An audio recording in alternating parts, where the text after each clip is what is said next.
video and gallery view, stop incoming. Let's see.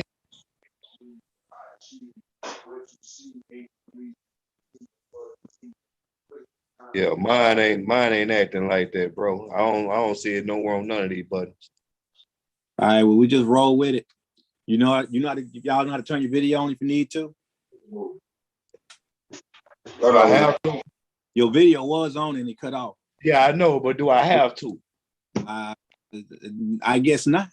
Wait a minute. He is. And you're gonna ask me, do you have to? Hey man, I mean, if it's mandatory, brother, I'm just, hey man. Well, the listening audience out here on YouTube would like to see who Brother Dark Side is, you know.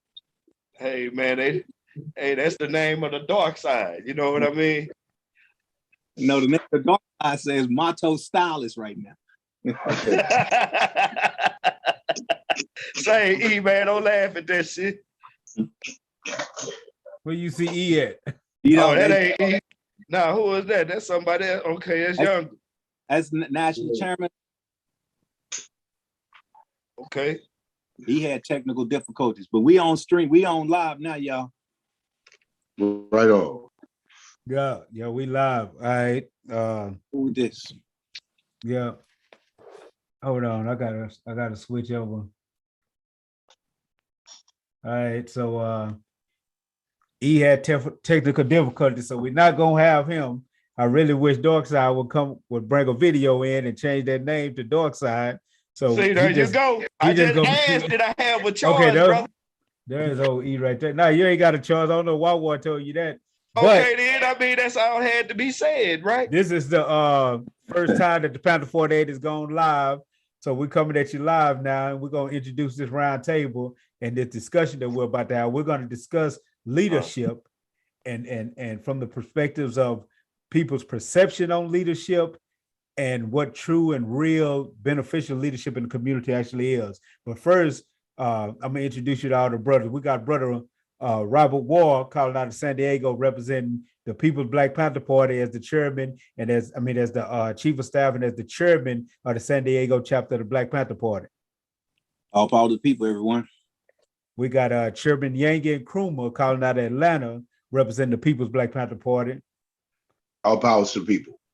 We have Brother Darkside calling out of Dallas, Texas, representing the true street level revolutionary and an original day one Dallas chapter New Black Panther Party member.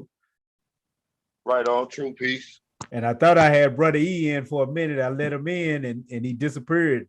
Maybe he'll come back. But if he does, we got Brother E, ex-Minister of Information of the Dallas chapter Black Panther Party. And we have myself, Brother Syke, calling out of Dallas, Texas, ex-chief of staff for the Dallas chapter Black Panther Party.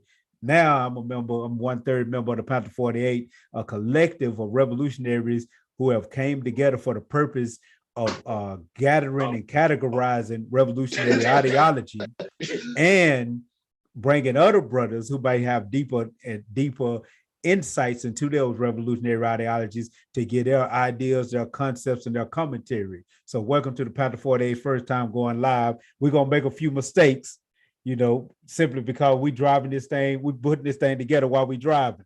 We're putting this thing together while we're moving with it. But one of the first things we want to talk about and discuss is leadership.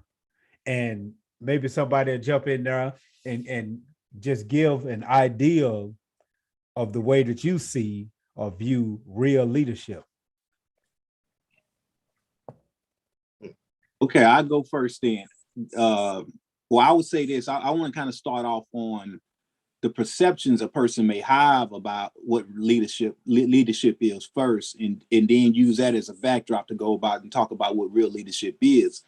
And I'm gonna say one of the main things I think that a lot of people think goes along with leadership in terms of perception is that leaders got access to a lot of money and resources. That's one of the biggest mistakes and misconceptions I think people have about leadership. And then I also want to say that I think one of the biggest misconceptions, as we proven today on this show, is that a lot of people have this misconception that leaders don't have flaws, that we flawless. That's one of the big. We got some feedback there. It's like a delay. All right. What you sound like now? It's good. And also, I think that one of the misconceptions is that leaders have this sense of entitlement above all other people. And those are the things that don't, to me, make a leader, that are some of the misconceptions that people have.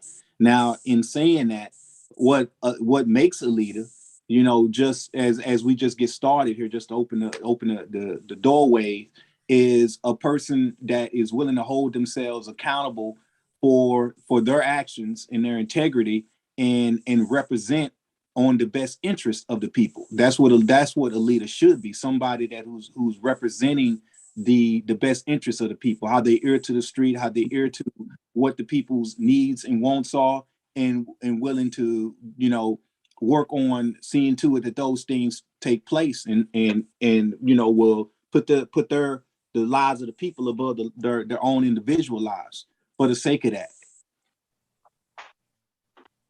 Dark Side, you want to add to that? Hey, man, okay. Well, I add on to you because I agree with you wholeheartedly. A leader is the one that puts the people or his people that's under him ahead of him, right? They're selfish. They're selfless. What's the word? Selfishness or selflessness? How you say it? Selflessness. I mean, they make a lot of sacrifices. A true leader does, right?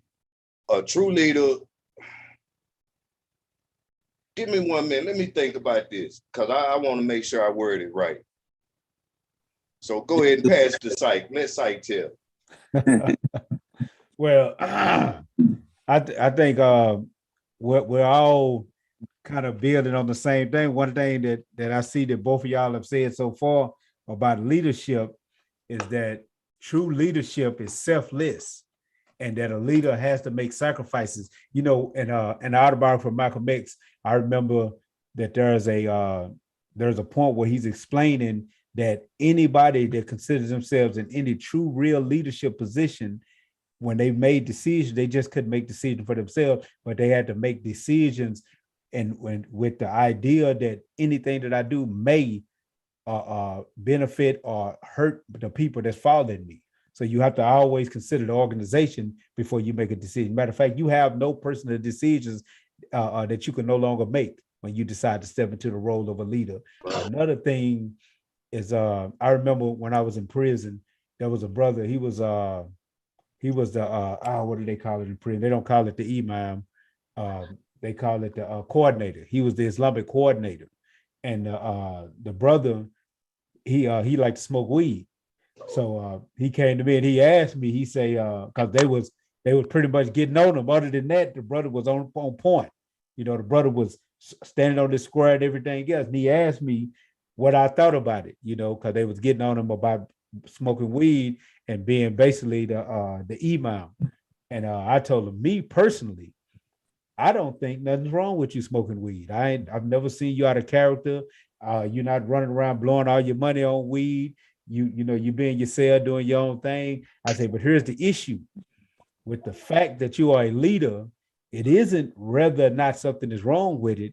It is what's the overall perception to the people that follow you.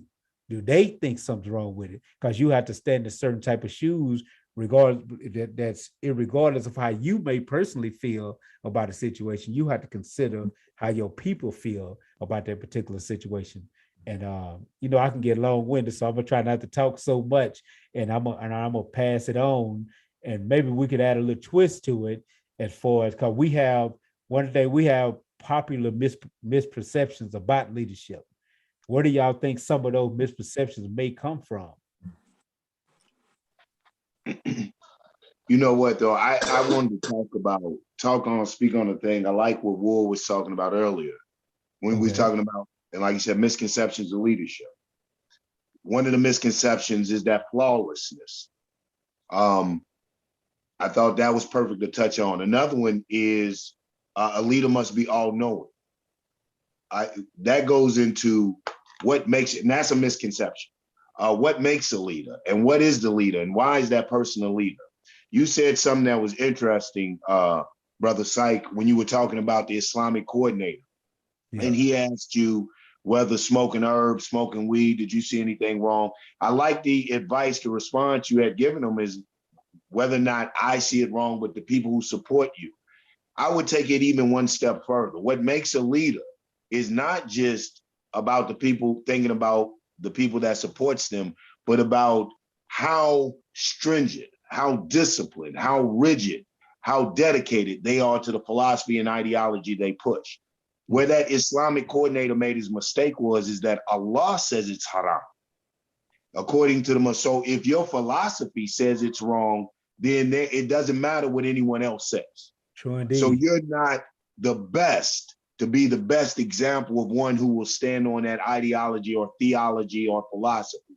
I think those are things that I look for in leadership potential, because a leader can get advisors. A leader doesn't have to be all knowing. You just a smart. I was reading that a long time, that Think and Grow Rich by what is Napoleon Hill? Napoleon Hill, yeah. And he had a part in there, and he was talking about Ford, and where Ford had got sued for libel. And one of the things they said Ford was being libelous about was saying that in so many degrees that he knew everything. So they called him in there, called him to court, and had a barrage of professors coming asking him these crazy, outlandish questions. How big is Alaska? How deep is such and such ocean? How high is such and such mountain? And Ford would say, I don't know. I don't know. I don't know. So they would say, there you have it. How could you say that you know all these things or you can get information to all this? He says, sir, on my desk is a button that if I want to know the answer to one of those questions, I push the button and I have someone who knows the answer coming to tell me. So one of the things I think makes a leader is the ability to utilize resources, to get out there and to bring together people with skill sets to work together to accomplish the said objective, goals, aims, and means. So I think one of the things of a leader is a leader has to be very resourceful, and not feed into their own ego and not be all-knowing. Leaders are allowed to be flawed. True indeed. True indeed.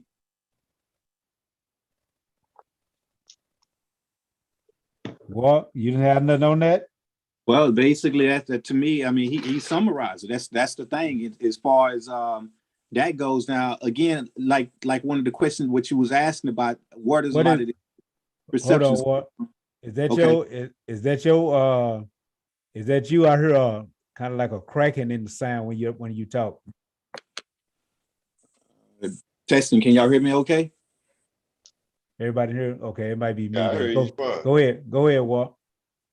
Well, kind of going back on the second question you asked about where do these misconceptions come from, I think a lot of times it's embedded into the culture because people tend to look at Hollywood oftentimes as their examples of what they feel leaders are. And by using movies as a point of reference instead of real life, as well as going into the political arena and looking at what people say versus what they actually do in their actions, people get this facade about what a leader should be, and they kind of like building up their own aspirations in terms of what things or demons they may be fighting personally. And in their mind, people that are in positions of accountability are not having these same battles. They feel like that because a person is in a position of accountability, that they have completely conquered all of this. And that ain't necessarily the case. What may be the case is that a person in a leadership position, what they should do is obviously not allow those things to hinder their ability to support and help and make the people empowered. But that don't mean that we don't have our personal struggles that we all going through. Kind of going back to what y'all was saying about just using the weed as a substance.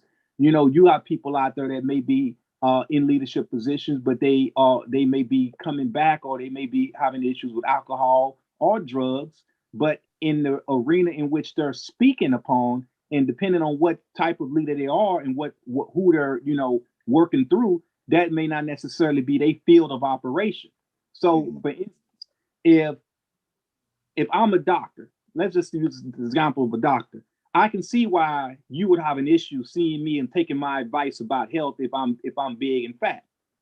But if I'm a doctor and I'm talking to you about your health, your physical health, I may not be the best person to give you advice about spirituality. I may not be the best person to give you advice about engineering or something scientific on that level. Okay, so I may be ignorant or not doing well in some other area that don't necessarily apply to my leadership role. So we have to remove these perceptions that leaders just are, like Kanye was saying, all these know-it-all people that are just can jump all around and know everything about every subject matter. And it's even the same as somebody being a leader in one particular specific area, and then next thing you know, somebody asking them something outside of that, Yeah. and they're running with that advice as if because this person is this phenomenon, just say a phenomenon preacher, that you're going to start asking this preacher about something that has to do with politics or something that has to do with something outside of their scope. The people have this misconception in thinking that they can just ask any leader about anything, and that leader should not lead people into thinking that because I am, just say, the chairman of the Dallas chapter of the San Diego Black Panther Party, that I know everything there is to know about health. That's why somebody has a doctorate degree. That's why somebody may have went to school and they see people day in and day out over their health. Don't come to me with that thinking just because I'm a leader of an organization that's doing grassroots movement that I know and can answer and can validate and go blow to blow with somebody who may be a leader in a different capacity. Same difference between, like, for instance, how we deal with the Nation of Islam here. As a Panther, I myself am not too religious. So if you ask me something that applies to Islam, for instance, I'm not going to be the best one to give an answer to that. So don't give away your power. Don't ask me something that has to do with something out of that. And as a leader, I shouldn't take that for granted, and I shouldn't run wild and start answering things that's out of the context of what my specialty is. I so agree. I mean, I'll be patient. Anyone want to address that? Okay. I agree. I agree 100% with the brother. Go ahead, though, Yang. Yeah, man, I so agree. And that's why, I'm a big advocate of something like a communal leadership. One of the coldest things that helped me begin to develop this concept of leadership actually came from the manual, and it was the breakdown of mechanisms. And as I begin to develop and go into the breakdown of what these mechanisms are to the various departments in the party, I began to understand that each department was a mini chapter, and each minister was a chair of that particular function, like Chief Ward was saying. So you get, like me, I'm the chair. Okay, so my job is to begin to try to, scatter up resources to further the political revolutionary ideology that we're on, and yada yada. We know those things. But like Ward was saying, when we go into, if someone's going to ask me about the African culture or specifics, we have to know our role. This is why I have a culture department, a minister of culture. This is the chairman of that. It should be deferred to that. That person becomes the leader. And the leader, the chairman, even though I'm the chairman, national chairman, I, at that particular time, need to sit down and recognize who the leader is. When we're in the field training and the defense minister steps up, I need to turn over the party and recognize in that field who the leader is. We have to understand that, and this is what I call communal leadership. Like Chief was saying, everyone plays their role. I love what he said when he said a lot of the misconceptions come from culture. And a lot of that culture is a very religiositous culture. We look for a Masonic, we look for this Masonic figure to come down and to know everything and to have all the solutions and to make it super easy for us. And all we have to do is give our money, give our faith, give our adoration, love away, and everything will be all right. And not take accountability and responsibility for myself. We got it in the Christ complex when Christ died for us. Those Muslims, we got it when you take your Kalimat al-Tawheed or your Shahada, everything's wiped. Or you fast during Ramadan, everything's wiped away. These real, I don't have to be accountable because I follow this or that person type of attitude, and it spills over into our politics. And you find it us doing the same thing in our politics and our social interactions. We're blindly Democrat. We began to first learn to vote. Everybody tells you Democrat. These will be the same people trying to disarm you. You know, our other grievances that us as the Black community may personally not like, but we don't want to side with the other side because we've been taught that they are this. So I said all of that to say that leadership has to be ever evolving and ever revolving. You know what I'm saying? Ever evolving and ever revolving. We have to know when to say when, develop those departments and aspects and people in our community that have these particular skill sets, encourage, cultivate those, and know when it's their time to take the lead and pull back, draw up, and be supporters. In my conclusion, one of the things I love when it ends in the manual about when you read about positions, it says when it tells them about their leadership position, their responsibility and roles, at the last sentence, it says, and this particular minister should enjoy the support of the entire chapter. That means the chairman, chief of staff, minister of defense, everything. If it's the minister community programs, if they're leading something, even these so-called ranks, this is why I don't do ranks, we do positions, but even these so-called ranks should fall in line and follow the leadership of the appointed designated leader of the time. You know, we see it every day in our office of the day. So just taking this type of understanding and applying it to our everyday interactions, I think will go a long way in empowering us as a people and get us away from so easily falling into cultism and other foolishness. True indeed, true indeed.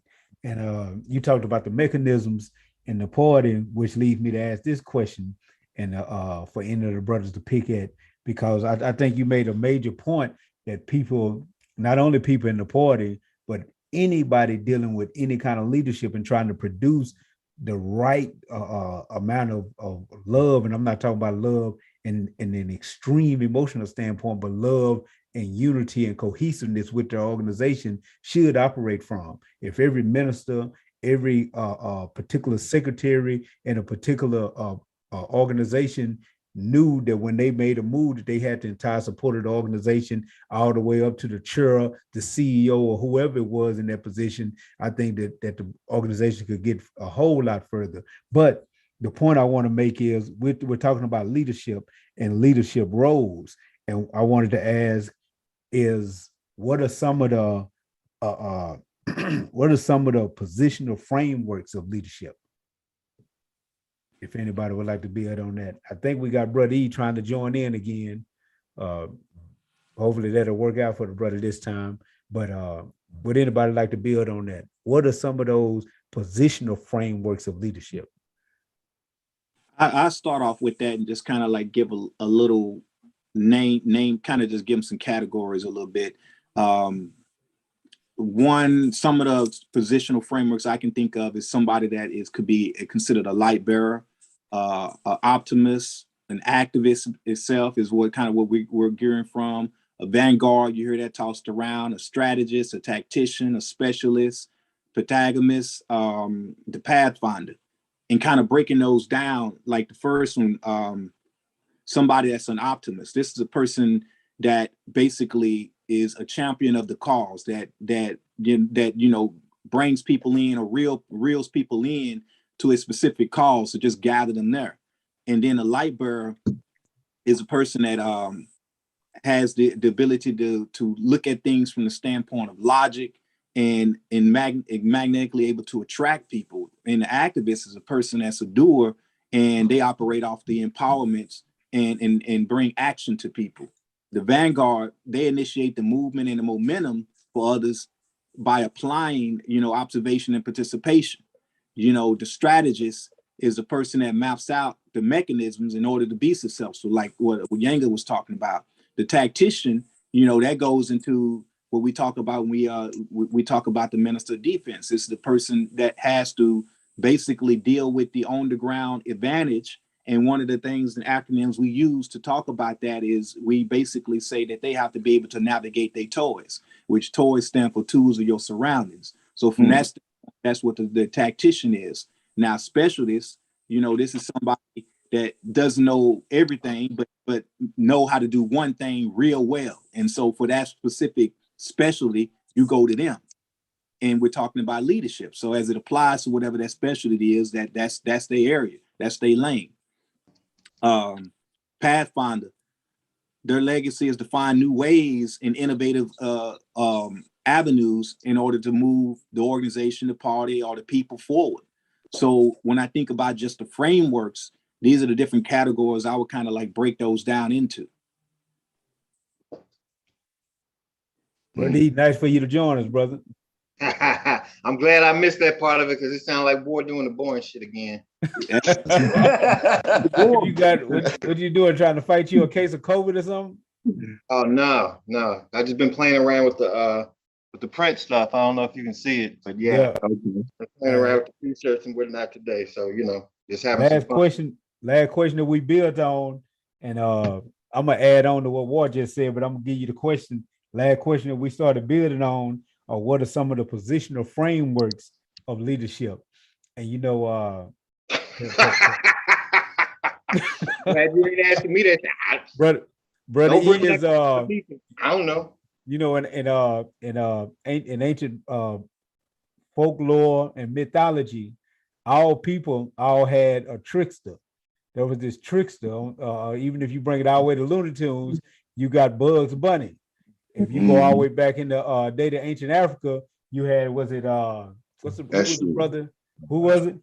Eshu. I forgot the sprite. It depends what coach in Africa. Always playing trickster. That's brother E. But he is the trickster guy. If you go all the way to Europe, you'll go and find Loki, Thor's brother. You always find that trickster in the mix. I'll take the Joker. I like the Joker. Joker is an archetype of that same concept. But back to the discussion, when I think of positional frameworks of any kind of real leadership, and I'm gonna go into, matter of fact, I'm gonna have to tie in what Brother Yanga said and what Brother Ward said, because to build an organization, you don't have one person that's a supreme expert in any particular field in the party. When we was first establishing and organizing the structure, the mechanism structure of the party when we were back in Dallas, one of the things that we came to realize was that instead of trying to guide the party like it was just one organization, that it was a bunch of small organizations put into one. Now, the chairman was said to be the one who was commissioned. He had a commission, he had a duty, an order that had been placed on him. And his order was to build a Panther chapter in his community, and overall long-term goal, liberate that community from oppression. So his job was to build, short-term goal was to build a Panther chapter in the community. Long-term goal was then to utilize that chapter to liberate the community. And to do that, the chairman had to have extensions, because the chairman couldn't do it all. So the chairman had to have a minister of defense, a community liaison officer, a minister of information, a minister of finance, different people that was good and separate fields that was able to operate as those tentacles. And even smaller than that, as Brother Yanga pointed out, these people became like chairmen to a smaller chapter, because the Minister of Defense has an entire military brigade under him, from the security officer who protects the headquarters to the brother that leads the soldiers in the field. Minister of Information has the same thing. Minister of Finance may have the same thing. So all of these things, elements have to come together in order to actually build leadership. And one of the things, I love studying warfare. And when you look at people who are touted as great leaders in history, people like Shaka Zulu, one of my favorite men that walked the planet, but people like Shaka, people like even Napoleon Bonaparte, these people had to respect Genghis Khan. These people had to respect their soldiers, because they didn't lead like some ancient European kings who sat on a hill and then told people what to do from the hill and horns. These dudes was on horses right there in the field. These dudes, in Shaka's case, was on his feet right there in the front of his fighters, fighting from the front. And one thing about it, is easier to move a heavy chain by pulling it than standing behind it trying to push it. And to me, that's what that leadership represents. That leader is not necessarily the biggest dude on the hill, but the leader becomes actually the greatest servant to the organization. He or she has the highest responsibility to the organization, and that's how I see those frameworks of leadership, so to speak. Now, just to piggyback off of it, I agree with all of what Warlock was saying, the different frameworks of a leader. And I think a leader has all of those in it. What I tend to think as a good leader is one that can gel those together, communicate well, and make all those positions fit together. You deal what I'm saying? They find the right folks to fill those positions. I believe a good leader doesn't just take any soldier or anybody to put in a position. I think he takes his time, looks at someone, and allow them to fill that position on their own by the things that they do. And I'm with you too. I also say that a leader is right there in the field with you.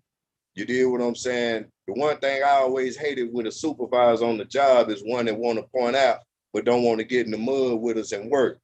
You know what I mean? Yeah. We out there doing the sledgehammers and the jackhammers. He over there sipping lemonade.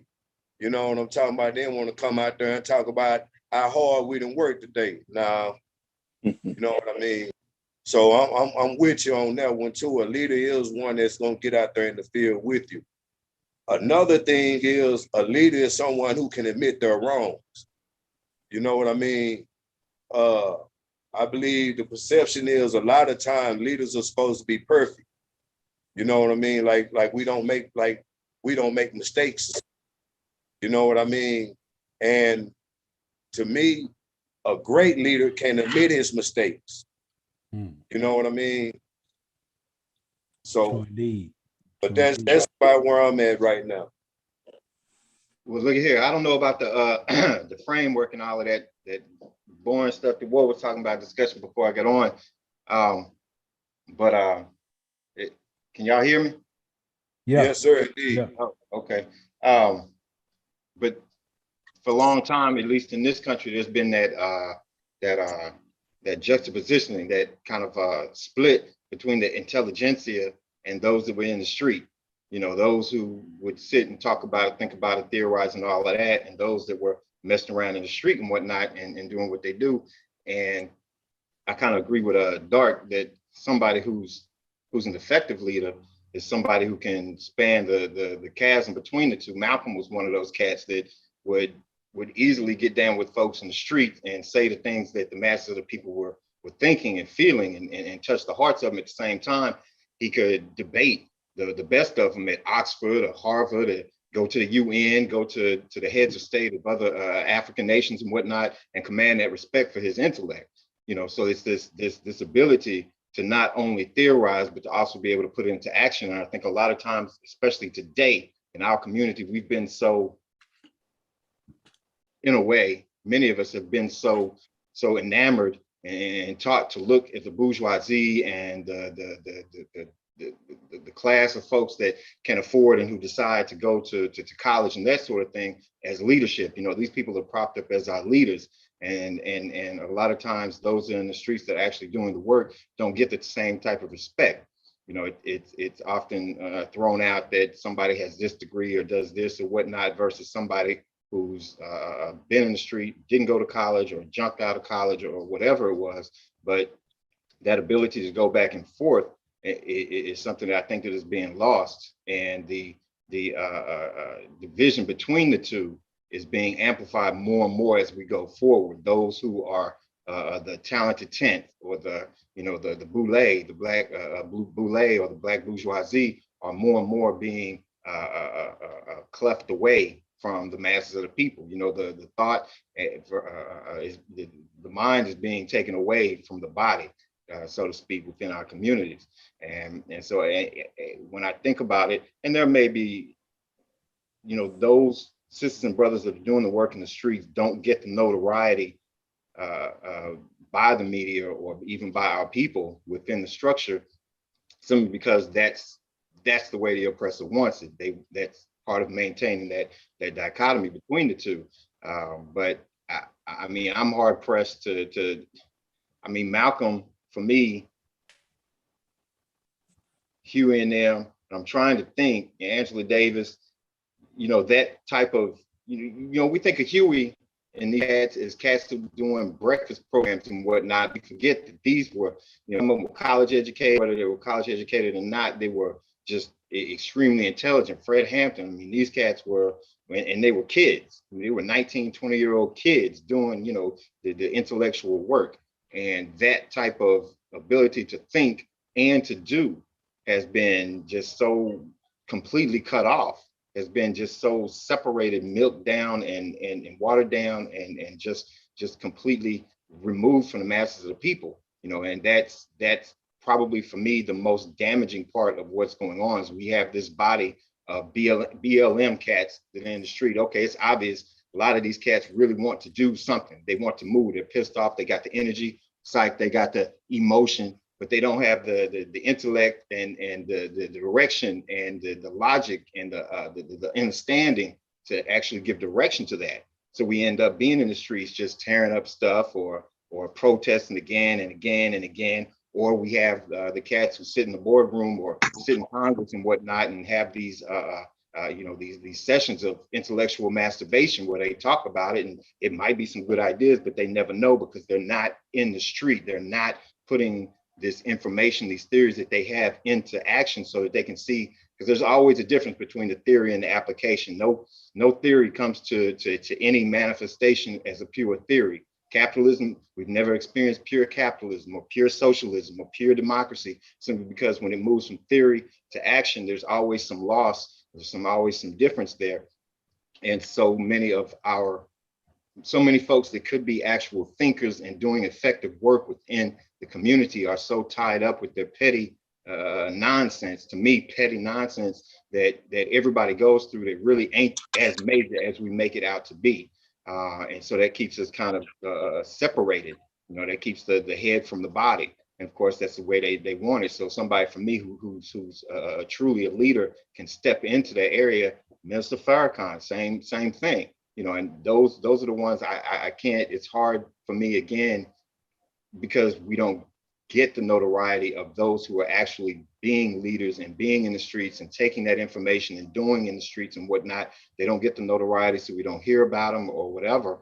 But those are the types of cats that have to be cultivated. We have to cultivate those children, those younger folks. I know Psych knows there's some very intelligent cats in the penitentiary, some masterminds out here in the streets moving weight.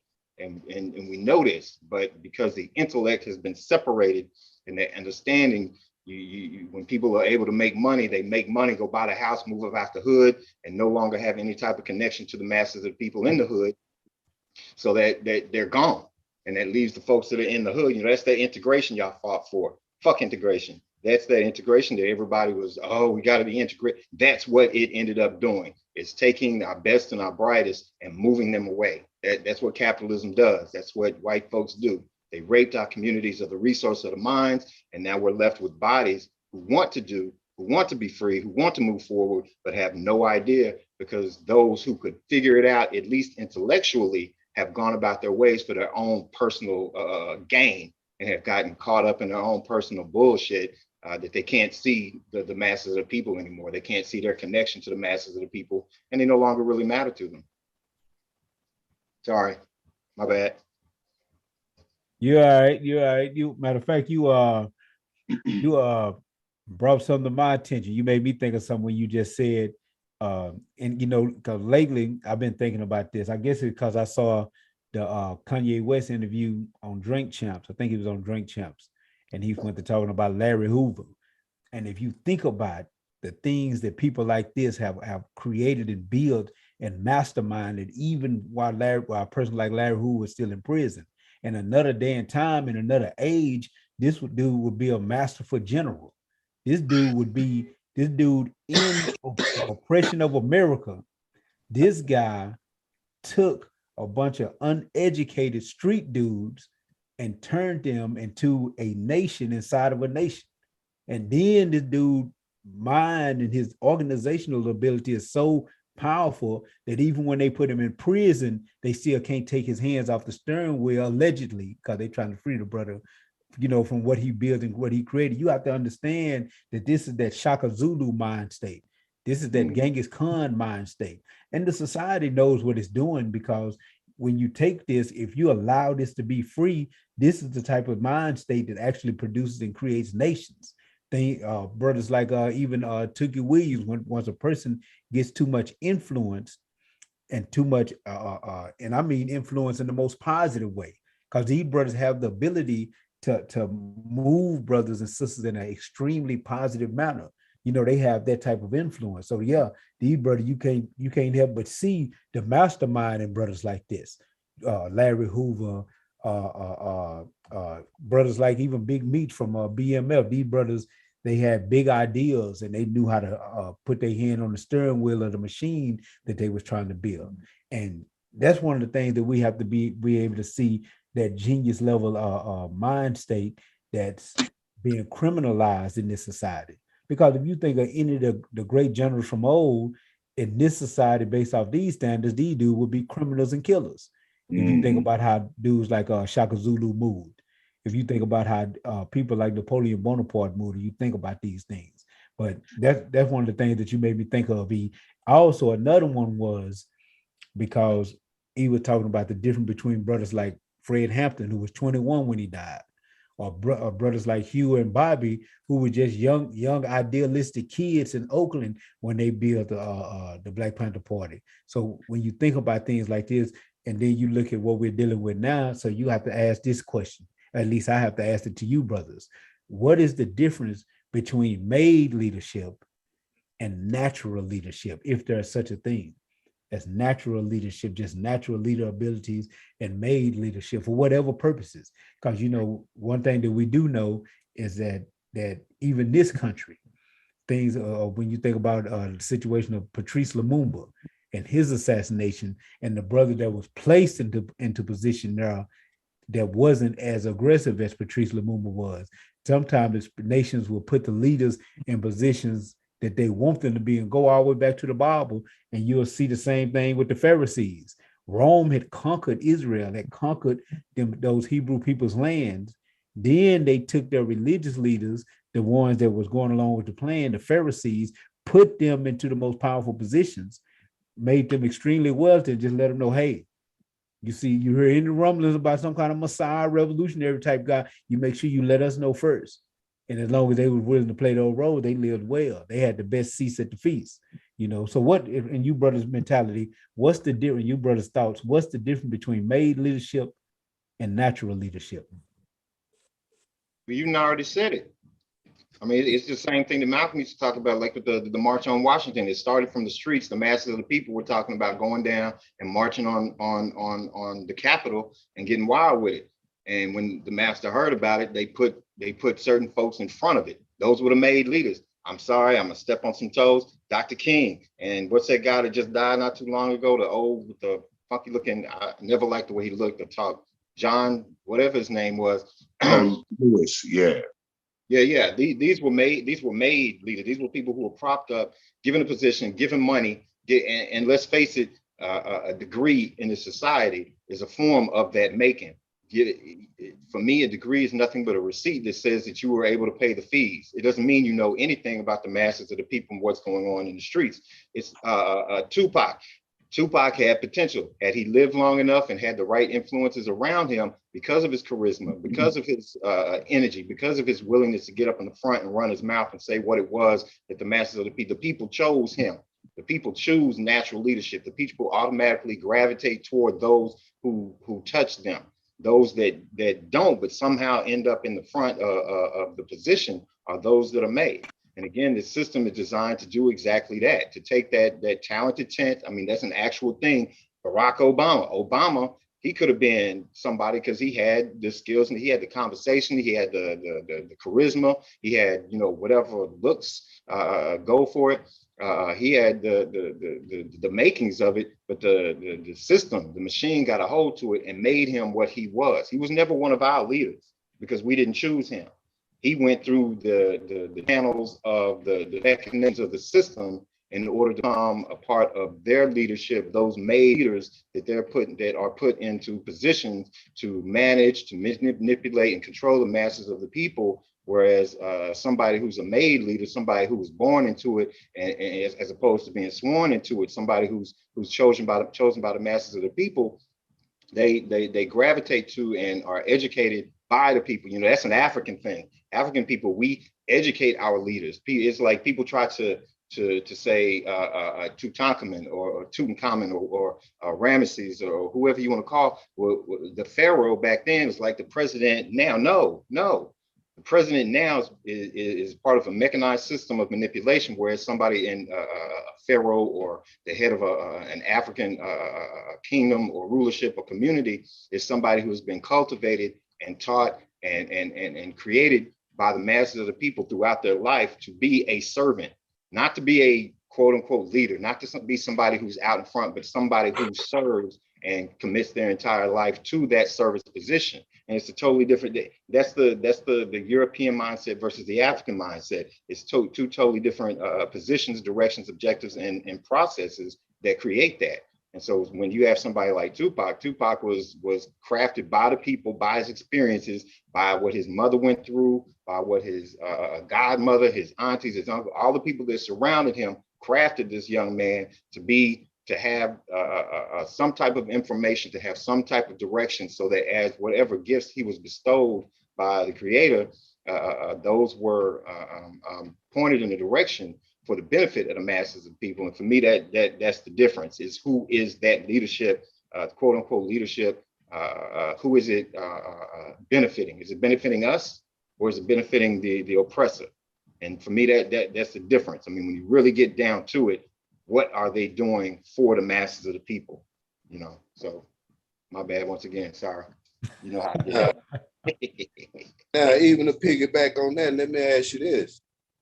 Even if you are a natural leader or a made leader, I believe made leaders, just like Brother E said, man, they put in positions to play barricades and blockades for us. But the question I'm asking now is, because you're effective, if you are effective, does it make you a great leader? And are all great leaders effective?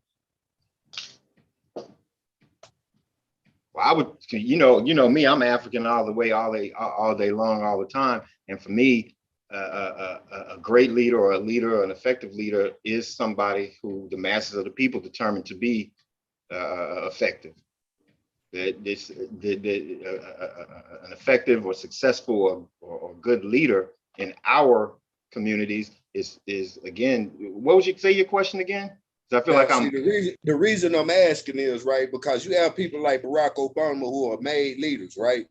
Mm-hmm. But our people look at them as being great, right? Well, it depends on great, because people will say that Adolf Hitler was great, and he was. And that's the reason why I'm asking. Is being an effective leader, does being an effective leader automatically makes you great, or are all great leaders effective? Because there are some great leaders who feel like they done this and done that, but at the end of the day, their plans aren't coming to fruition. You know what I mean? Such as let me say it like this, such as us as a party back in the 90s, right? We tend to say we had great leadership, right? But we were somewhat effective. Now, we was greatly effective in a lot of areas, but we didn't grow to the way that we were supposed to, nor did we hold the line together, right? It crumbled. Now we have 5 or 6 different parties, right? We got other organizations that have bounced off the party, which I understand grow too, but at the same time, does being an effective leadership, being a great leader, do you have to be effective? And just because the people consider you effective, even though you might be doing some snake shit behind the closed doors, you know what I mean, leading us to some bullshit, right? But the people see you as great. Does that make you great? Let me add to this real quick and jump on that, because I want to kind of go back to made leadership, just for the sake of those people that are new to these topics, or thinking about this from a personal level. Made leadership on a smaller scale and a smaller level could also imply somebody that is given a position, but not necessarily ready for that position. So in other words, you put them in a position of power. This is kind of like putting somebody in a position of a supervisor simply because of seniority. They've been around the longest. They've been, just like how someone could be in a party or be in an organization, and this person has basically stood the test of time in terms of, hey, I'm here no matter what. I'm always here. I'm by your side. So they might not necessarily have the qualities of a good leader or leadership qualities, but they've been put in a position, so they're kind of like being made to be a leader. And from that standpoint, you could be hoping, or you can be trying to orchestrate or gear them toward being able to be an effective leader. So going back to what you're talking about, effective leader and a great leader, I would say, and this is my take, and then I know anytime I told Brother E's ears are burning, he got something to say. Mine burning as well. So let me say, I would say this about a great leader. To me, a great leader can't be determined unless you have what I call replication. Unless you have one or two generations that are able to take that same work that leader did as a foundation and add upon that work without having to reduplicate that same work that person done. So I don't consider great something that can be determined in that person's current position. But great to me would be when that baton is passed, will the next person or the next people within that structure be able to do exactly what that person done in terms of achievement and some. That to me is what I call great. Now go ahead. Well, like you gotta wait because you're the moderator. You don't get to have an opinion. The moderator supposed to get the mic more than everybody else, right? No. Go ahead. I'm gonna come in after you. All right. So I'm a dead this conversation. It's a silly premise. Great leadership versus non-great leadership, made leadership, blah, blah, blah, blah, blah. Because it feeds in my mind, it feeds into the whole Messiah complex. The reality of it is the effectiveness of any leader, coming from our perspective, the effectiveness of any leader is up to the mass of people. If Malcolm failed, it's because we failed him, not because he failed us. And so rather than continuing to prop up these individuals as great or not great, in my mind, it doesn't really matter.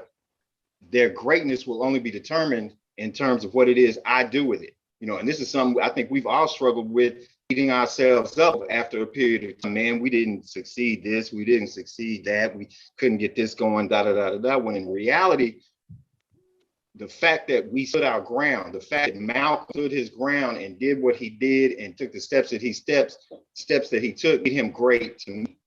When he's effective is 100% based, is 100% on us, whether or not we're able to pick up what he was putting down and continue forward and take it out of his hands. Malcolm's gone. Him having done what he did is over and irrelevant. Who killed him and all of that type of stuff, for me in my mind, and I'm not knocking anybody that watches those shows or anything, but for me in my mind, is irrelevant. It's something we'll never know. It's something that we can run around all day long and have theories and that, and we'll never know 100% for certain, but it doesn't matter because the reality of it is the masses of the people are still here. We're not dead.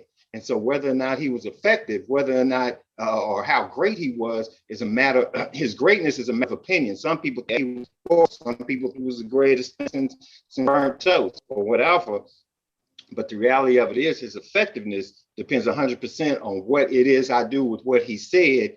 Did I turn around and do something with that and apply it and develop and create something beyond, which is what he was about and trying to get us to do? Again, it's that Messiah complex, whether or not Jesus was the Messiah and the greatness or not, it doesn't matter if the masses of the people are not picking up what he was talking about and living out what it is he was saying. He's not effective if we don't allow them to be effective. And so that's more, I think, in line with our Africanness, as opposed to getting in and buying into this bullshit that the oppressor continues to cultivate within us, which is that human instinct to a person and prop them up, have them put a pedestal and whatnot. So yeah, that for me, that that sums it up right there. Okay, Syke, I'm gonna allow you to go ahead. Go ahead and say what you have to say, sir. You the closer now, but you know, when we talk about leadership, you know, we have to look at this thing in two ways. We have to look at idealized leadership, what we would ideally like to see, and then we have to look at the type of characters that actually rise to positions of leadership. Now, without a doubt, we know that a leader needs to have an above average level of intelligence, because one of the things that a leader has to be able to do is he has to be able to recognize a goal, take up on a mission, and create a blueprint for helping his team get to that goal. So he has to have an above level of intelligence. But let's look at leadership on a more superficial level. The fact is, no matter how intelligent you are, you could have the greatest plan. I'm talking about this is the plan. You got it. You got it laid out.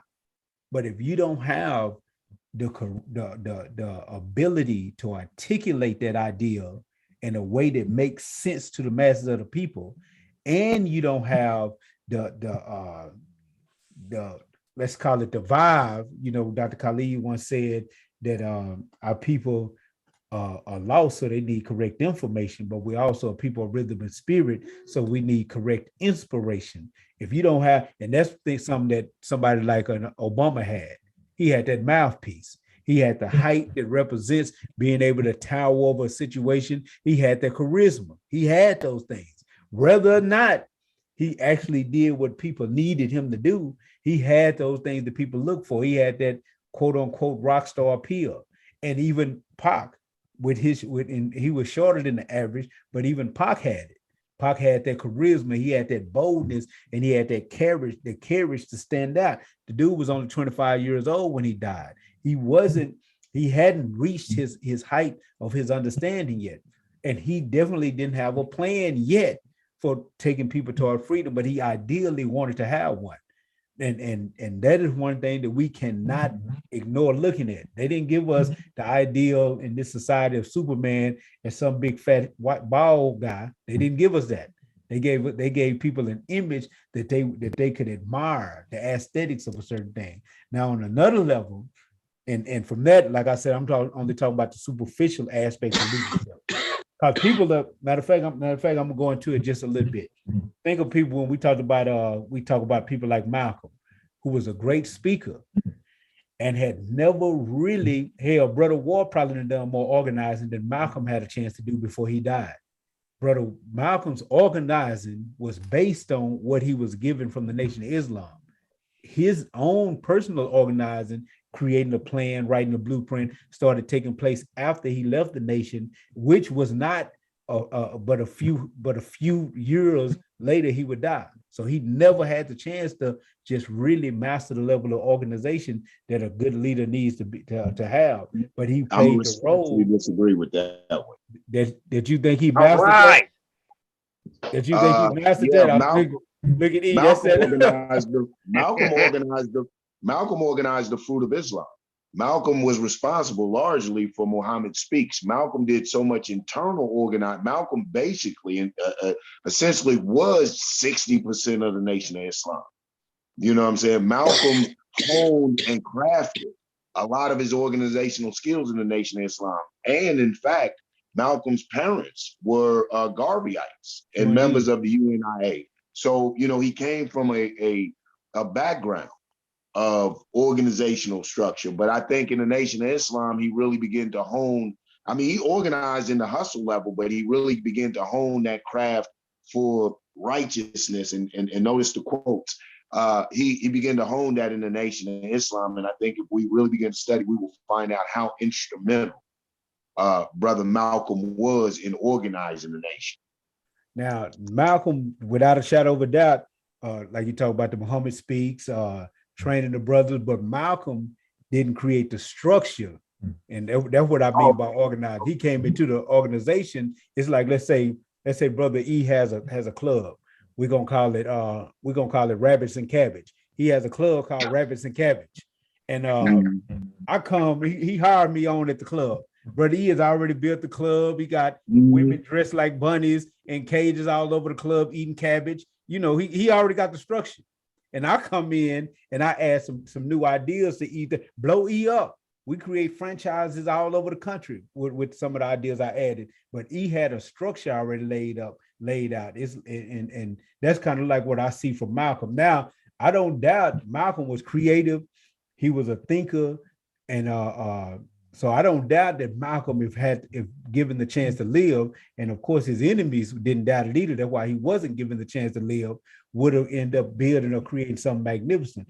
But another thing about Malcolm in his later years, and Malcolm is another one of my most favorite people in human history. I have three major ones that I think you should look at for leadership: Shaka, Malcolm, and Huey. I love different aspects of these three guys. But Malcolm, and even in his later years, he was extremely stressed. He was extremely stressed out because of his need to be more of an organizer now than a marketer before.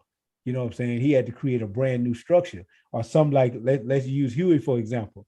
We can't deny that somebody like Huey, and I'm going on the flip side of this when I talk about Huey, that somebody like Huey knew how to build a grassroots organization. And he knew the ideology needed, or at least knew how to transform when he saw the need for it, ideology for moving that grassroots organization forward. But he wasn't a great speaker.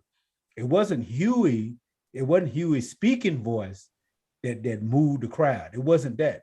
You know, usually his gunners was moving the crowd. That's what I'm gonna call them. People like Bobby, Eldridge, and even later people like what's the brother Stokely Carmichael, when he came to the party for a small brief period. These dudes was the voices. These dudes knew how to take that and just word it in such a way. Even Bobby said it that he could sit with Huey, and Huey would break down these ideas in a real philosophical way. But then he said he would step out and get out there, and he would say it in a way that the people grasp it. He would take those same ideas and interpret it in a way that the people needed to understand. And that's what moves the people, that emotionalism, that emotional intelligence. That's what moves people, no matter how on point the ideology is. And another thing about Huey, when he saw the need to make changes in that ideology, he wasn't afraid to admit them. He saw them. Like in the original platform, it said, we want to end the exploitation of our Black communities by the white man. Later, they changed that to the capitalist exploiter, you know, because he said one thing about it: I don't care if he's Black or white, we don't want to be exploited. We don't want to deal with an oppressor, period, point blank, no matter what the color of his skin was. So if you look at dudes like Huey didn't have the height or the speaking voice that we want our traditional leaders to have. You know, we want that moaning, groaning preacher voice when we hearing our leader. You know what I'm saying? But Malcolm had that voice and might not have had at that time, in my opinion, that organizational skill as far as creating that framework that somebody like Huey had for creating that framework for building organizations. But, and I'm gonna say this, and I'm gonna let somebody jump in on it. I know in a minute I'm gonna say something that's gonna make E pounce on me. But when I was incarcerated, I wrote 5 points, and I don't think that they are limited at these 5 points that I thought that a leader needed to have. So it's not just talking about the aesthetics of leadership, but major qualities, and I'm gonna tell y'all what they are in my opinion. First is foresight. Second is patience. Third is decisiveness. Fourth is self-sacrifice, and 5 is self-discipline. I believe that those are 5 basic characteristics that a leader has to have, because a leader, to lead, he has to be in the forefront, and he has to be able to see where they're going, and he has to be able to articulate that vision to his people in a way that touches them emotionally, that touches them emotionally to in a way that makes them want to move forward, you know. You know what I think too, one of the leaders I've noticed about a lot of effective leaders is they have a sense of responsibility, a weight. A lot of the leaders that I know really don't want what's called a traditional leadership. I think a lot of times when we think traditional leadership, we think of privilege or entitlement. But you find a lot of the so-called leaders I see are, if not hesitant, heavy about the burden of leadership because they know the accountability.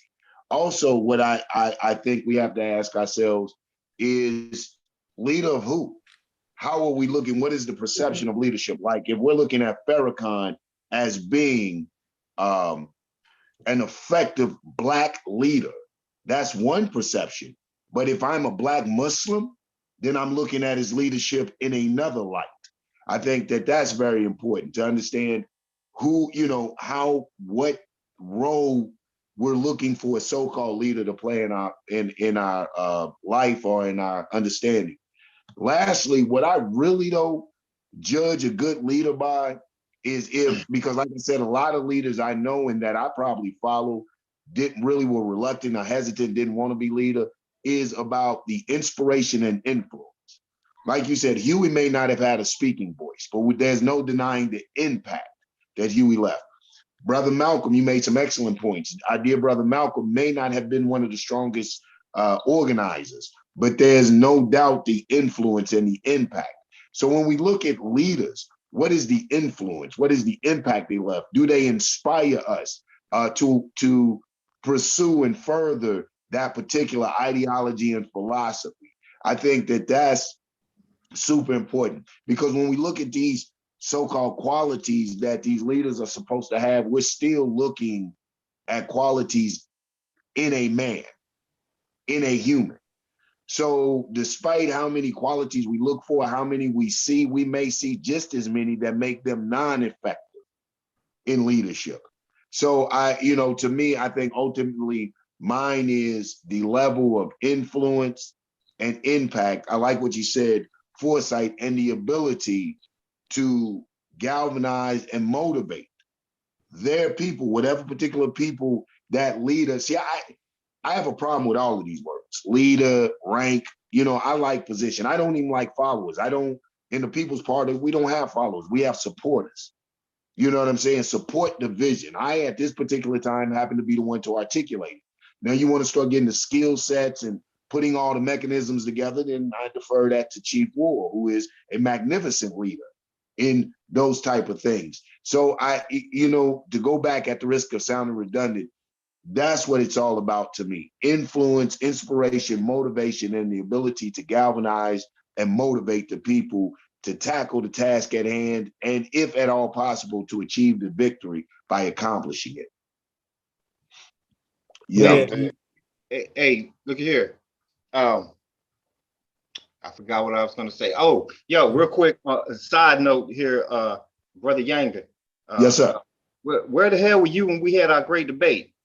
Because this cat here, I could debate this cat. I could have a good fight with this cat. That little thing we did that last year, that was trash to me. But this cat here, yeah, I could do some boxing rounds with this cat here. I like this dude. But I think again, it feeds into that mentality, because okay, when you look at somebody like Shaka, or even somebody more modern like Patrice Lumumba or Jomo Kenyatta, these cats, they didn't have, especially somebody like Shaka, he didn't have baby mama drama. He ain't had, I might get fired from my job. He didn't have all of these versions that we have in this particular time period. So you're going to have a person like a Malcolm, who was dope and great on this note, but was not so much on this note. He had a supporting cast that was outstanding. He had some, especially sisters, because sisters are typically more concerned with the details, whereas the brothers are more concerned with the overall vision. So we have folks that are in quote unquote leadership position, like Brother Younger there. I don't care for those terms and all of that either. But the reality of it is, in this day and time, the Panther 48 is a triumph. It's three people, and none of us have a leadership role within the organization. We just kind of fight each other and figure it out along the way. But we have, and it speaks again to that reality that is going to be, it's not going to be this one person, oh, he was a great leader. Well, why? Because he appealed in this way that, to me, I like. So he's great to me. Huey and the rest of the cats who didn't have a speaking role were great leaders, because they put together the Feed the Children program, which didn't articulate it, but it articulated it in a different way. So in that sense, those cats who weren't doing the actual articulation were great leaders. So all of it, that's why I say all of this is very subjective. And what it boils down to is that the masses of the people have to find the one thing that all of these people that we note and look to and think about, the one thing that they all have in common, all of them, every last one of them, is that they made a choice, period. They made a choice to do what it was they needed to do.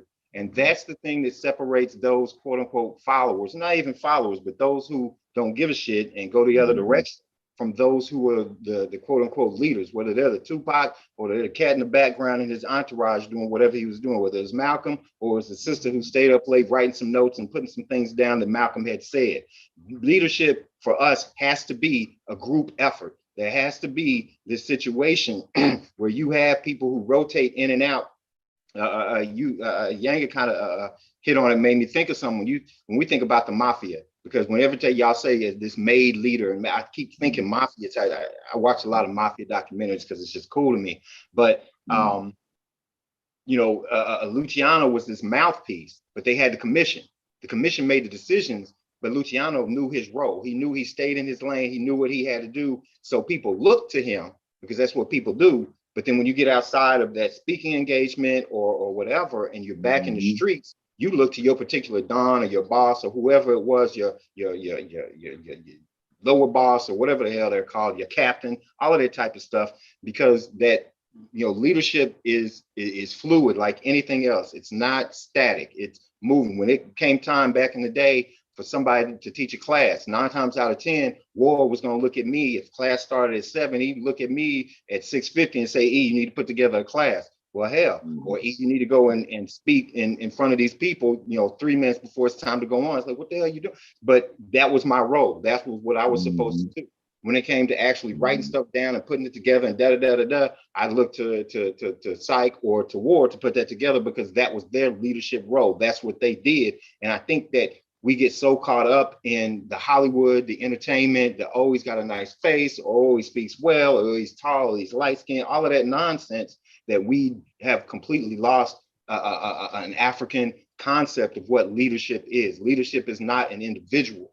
Again, leadership is the masses of the people making a choice. Dr. King, if he had marched through Alabama by himself, would have been lynched, period. If Malcolm had gone and said the things he said, he would have been by himself. He would have been killed a lot sooner. And you can apply that to anybody, any so-called leader.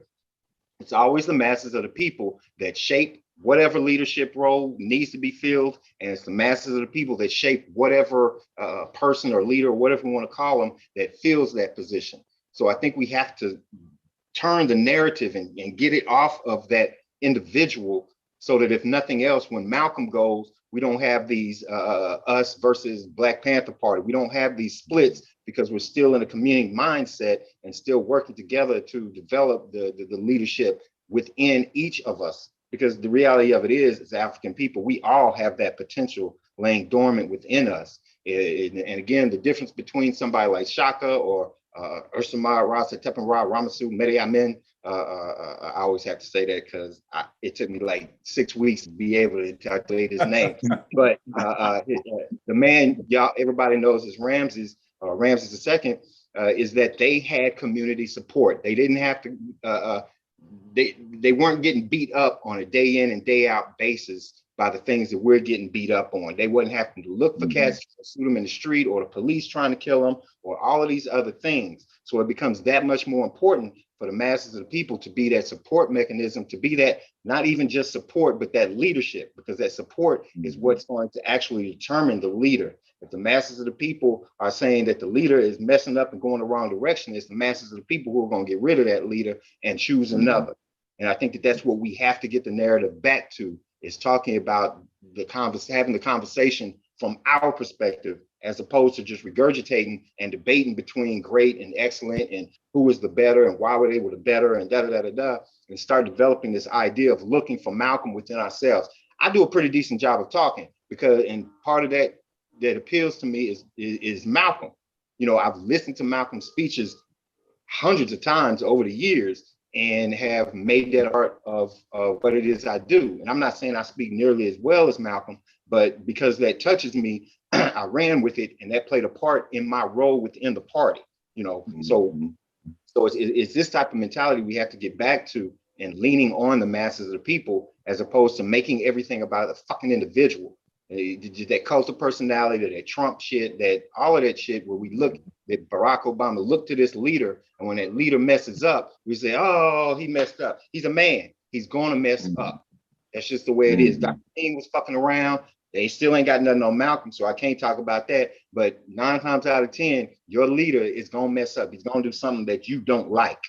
And that bring that leader down in your eyes if we're focused on the individual, as opposed to focusing on the masses of people and what we fed into them and what they fed into us, getting that cyclical back and forth, that call and response on a long-term period or a long-term basis, so that we cultivate that within our communities, and we can bring the next Tupac and put them in line with Obama, so that mentality gets melded together and we can be productive for ourselves. Even just back in so-called slavery days, you had cats like Nat Turner. I mean, he could motivate, he could do these various different things. And those times where I don't like to compare the two, but the slave times then obviously were quite different, but there was still a community, a communal sense. There was still a community sense. The mass of people still had the support of much of the masses of the people. You know, he, again, didn't have baby mama drama, still had a sense, you know, he could more than likely could still hear the mother tongue, could still hear his grandmama talking about what it was like in Africa before she got took out of there. So he had a sense of culture that he was able to feed off of. We don't have any of that. So we supplant what we don't have, our own culture, with this European mindset of propping up a leader and have everybody look at the leader. Meanwhile, the real work is being done over there. Whether that work is building us up or tearing us down, we've got our eyes on this particular individual, and the actual work of leadership, of actually leading the people, is being done someplace. But let me add a little bit to that conversation, that monologue that Brother E just gave us. He say Brother Warby taking off. He took flight just then. But when we talk about leadership, I remember, and I'm gonna be nostalgic a little bit. I remember when Aaron stepped down and he first passed the chairmanship to Brother Ward in Dallas. And I believe 2 of the first appointments Brother Ward did was and me and Brother E, we was on suspension. I ain't gonna say why. I don't think nobody remember. And if you do, forget about it. But me and Brother E was on suspension for standing our ground. For standing our grounds about some ideas that we had within the party way back then. But he brought us back in when he became the chairman, and he made me chief of staff, and he made Brother E minister of information. And we essentially rebuilt the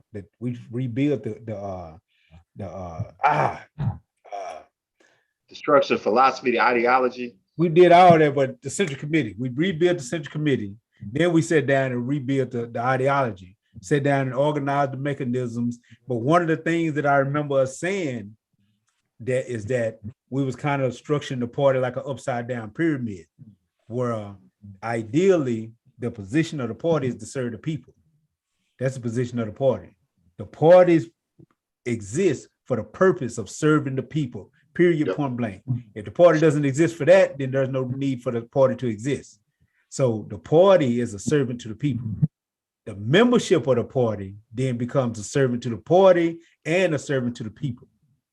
The Central Committee then becomes a servant to the membership, a servant to the party, and a servant to the people. And the chairman is a servant to the Central Committee, which then makes him a servant to the membership, servant to the party, and servant to the people. That's why I said a while ago that the chairman was the biggest servant in the organization, not the biggest guy that we look up to and admire the most. He's on the bottom of this upside down pyramid. And the membership, and the people are at the base or at the top of this upside down pyramid. And so it takes away the ideal of big-headedness when you think about taking on a post or taking on a position that causes you to be in charge of somebody else's lives. And all of us have done it. Everybody on this panel, from Darkside, who was a great field marshal in Jasper, from Brother E, who was a minister of information, to Chairman Younger, who is the national chairman of the People's Black. We've all done it and all been in that position and know the requirement it takes to actually put our people first and serve them more than anything else. We all understand that that concept that come along with that type of leadership. Another thing that I would like to say, because we talked about the made leadership, we talked about the puppets being put in position, we talked about these things, and sometimes not even being able to identify effective leadership. You know, we call our leadership the very people that they place in front of us. The question would be, why would the people themselves want to give their power away? What causes the people to give their power away? To basically love whatever leadership that has been put in front of them and told that this is your good leader. No matter how weird the hairstyle of the leader look, no matter how crazy the leader is talking, when he giving us ideas for national reform, the people seem to give their power away. Why is that? Go ahead. Now, go ahead, Yang. I would say a lot of it is escapism. When we look at leaders usually provide something. And if you provide, we're people who are suffering. So a lot of the leaders now that we're facing now are snake oil peddlers. They're providing these feel goods, like you were talking about earlier, Brother Syke. It's emotionalism. They provide, you throw these meetings and these conferences, you yell about the white man, you let them rant and rave and their emotions and go through the whole array. And it's like church. And when you go home, you forget what was said, what was done, but it was a damn good sermon. You know, that's what these leaders are providing them, utopias. They're providing romanticism. They're snake oil peddlers. One of the things that I think when you look at serious leadership and effective leadership is, what is the leader serving? And that what I do in the party and try to get across is I honestly believe in revolutionary Black nationalism. And I believe that the party, the Panther Party, can be a vehicle that can bring that about to the masses. So if it is a vehicle to that, we say, okay, here's the vehicle. Here's how this vehicle is maintained. It's like a car. This is how you put the oil in it, the gas in it, and everything. And once this structure is explained to the people, then the people can find safety and security in the structure, and not so much in the chairman. That the chairman is subject to the laws, to the policies, to the procedures of the vehicle of the party, so that the utopia or the heaven, like we know heaven is what you make it, you can see the ingredients to make your heaven here, not in Yanga. Yanga is on what Frantz Fanon is on. Yanga believes that the revolutionary is a new type of African in America. So I hope that I embody or exemplify the new type of revolutionary. But these ingredients that made a Yanga can be found in this menu. So the heaven that we can make can be found in this menu. And so this is what I believe leadership does. Leadership are the best examples and the best propagators of this recipe for salvation and freedom. And if we don't push that, if we don't, like I think what Brother E was saying, push the theory and bring it into practice so we can begin to twerk and tweak those things that need to be twerked and tweaked, the human being, Black people who are looking for some relief will always look for that relief in the individual. I seen a skit in my conclusion. I seen a skit one day, I forget what show, and the brother came out, man, I want to say a Richard Pryor show or something. And he came out like this preacher and he said, all of you won't be millionaires, but you can make me a millionaire. Everybody give me 20, you know what I'm saying? So it's like, you won't be a millionaire, so you know a millionaire. It's like what you brothers were talking about, the fair-skinned, tall, elegant, articulate, charismatic brother. If I can't be a pimp, I can live my pimp fantasies through this brother. So we give the money for the Cadillacs. We give the money to see our leader be, and we live vicariously through this person because this person hasn't given us a solid ideology or philosophy that we can find ourselves in or can see the manifestation eventually of Black power through our participation and practice of these ways. True indeed, true indeed. And speaking of this, Roy, you say like you say something a while ago that you add a point you wanted to make? Nah, I just want to make sure y'all do pass the mic to Brother Darkside. That's all. Brother Darkside look like he still field marching. Man, I'm sitting up here enjoying the conversation because really you're answering the question that I asked. You know what I mean? Even all the way down to the Obama and the emotionalism of people. Just because a person is put in a position and they're effective, they draw in the crowd, give a good sermon, that doesn't necessarily make them a good leader. You know what I mean? Because there are people that, like you say, Malcolm wasn't a great organizer, but he was able to pull in the crowds. There are some people that can't pull in the crowds, but they're organizers. So to me, an effective leader is one that understands his weaknesses, understands his strengths, and know how to build around whatever position that he's taken upon to be able to get something accomplished. Like you say, whether they accomplish it or not, the brother was saying the two words he says he see in the leader, influence, and I can't think of the other word, but I totally agree with that. You know what I mean? At the end of the day, did you leave some type of influence? Did you leave some type of direction? Did you leave some type of map that was effective, that can be replicated, as you said? You know what I mean? So listening the last 5-10 minutes really answered the question. True indeed. And to add to that, kind of what we were talking about that superstar, I guess you can say, leader, maybe the one, and maybe he wasn't made by the establishment, maybe it's just his natural skills and his natural charisma, and he truly dedicated to the cause. He's really dedicated, because those brothers and sisters exist as well. But one of the things that Huey said, he said that if you're trying to be famous, you need to go to Hollywood. He said, you're trying to be a revolutionary, then you need to come to the party. He said, the party's places with the people, you know, and superstars places in Hollywood. And in Hollywood, they making fiction. In the party, we're making liberation. And, you know, that is the idea that needs to be in the mind of a leader. Now, it leads me to another question. We talk about ineffective leadership. Let's word it like this.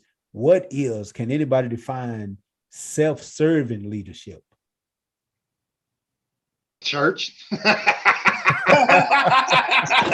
Oh, shit, man, I hit my knee. One word. In one word. He summed it up in one word, right? Okay. TD Jakes. Okay. Or you know, politics. You know, I mean, it's funny to me that a president, a senator, and all these people are supposedly servants of the people, but somehow they flip that into being multimillionaires. How the hell are you going to be a servant and be a multimillionaire? It doesn't make any sense. You're either serving one or turning your back on the other.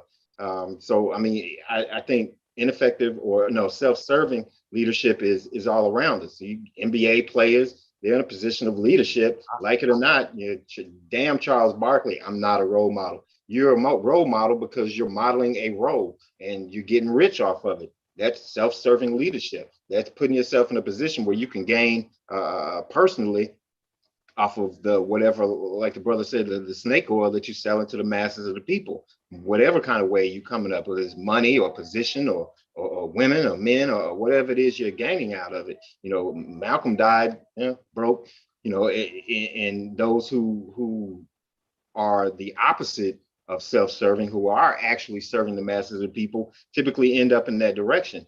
And I'm sorry, step on some toes, Minister Farrakhan, he's making bank. There's some self-serving actions and mentality going on there. It just is. You don't make that kind of money not serving yourself, you know. So yeah, for me, it's easy in my eyes to see, for the most part, the self-serving types of quote unquote leadership, because they flaunt it, because they're wealthy, because they, you know, move on up to the east side and reap the benefits of the system, especially if you're talking about things like revolution. If you see somebody that's reaping the benefits of the system they're supposed to be revolting against, you know, in matter of fact, there was this article Kat passed to me here recently, talking, and I think the title of it was something along the lines of there is no new Black Panther Party. Yeah, I think I seen that.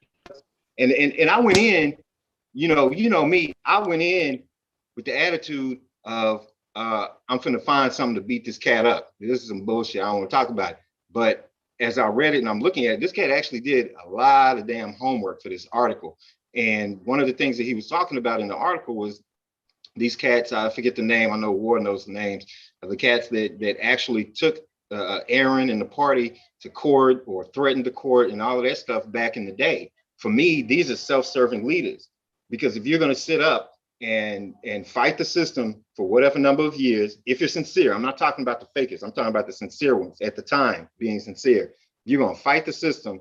If you're going to lose your comrades and family members to the system, murder, penitentiary, all of that, march and protest, do stuff for the city, blah, blah, blah, only to 20 years later, when you've stepped back from an out in the front position and got yourself in a position where, okay, now you can take on a role of being a counsel to the next generation. But rather than do that, you go and take this next generation to court.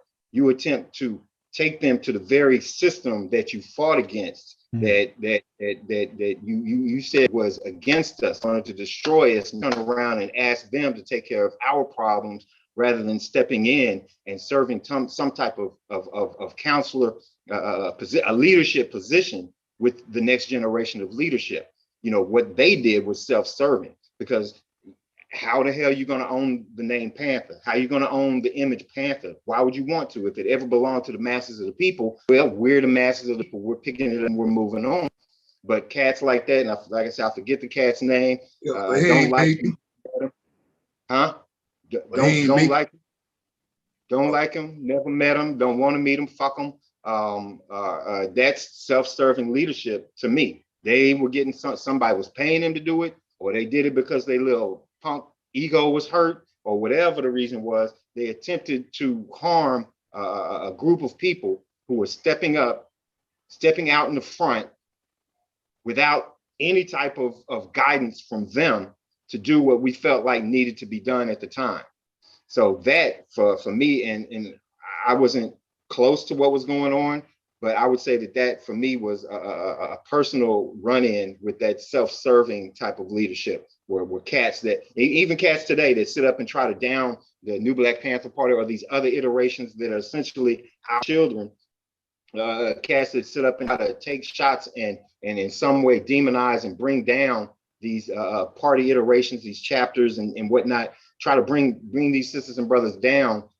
That's self-serving as hell. You have no business being in anybody's position of leadership anymore, and you need to shut the fuck up and move out the way.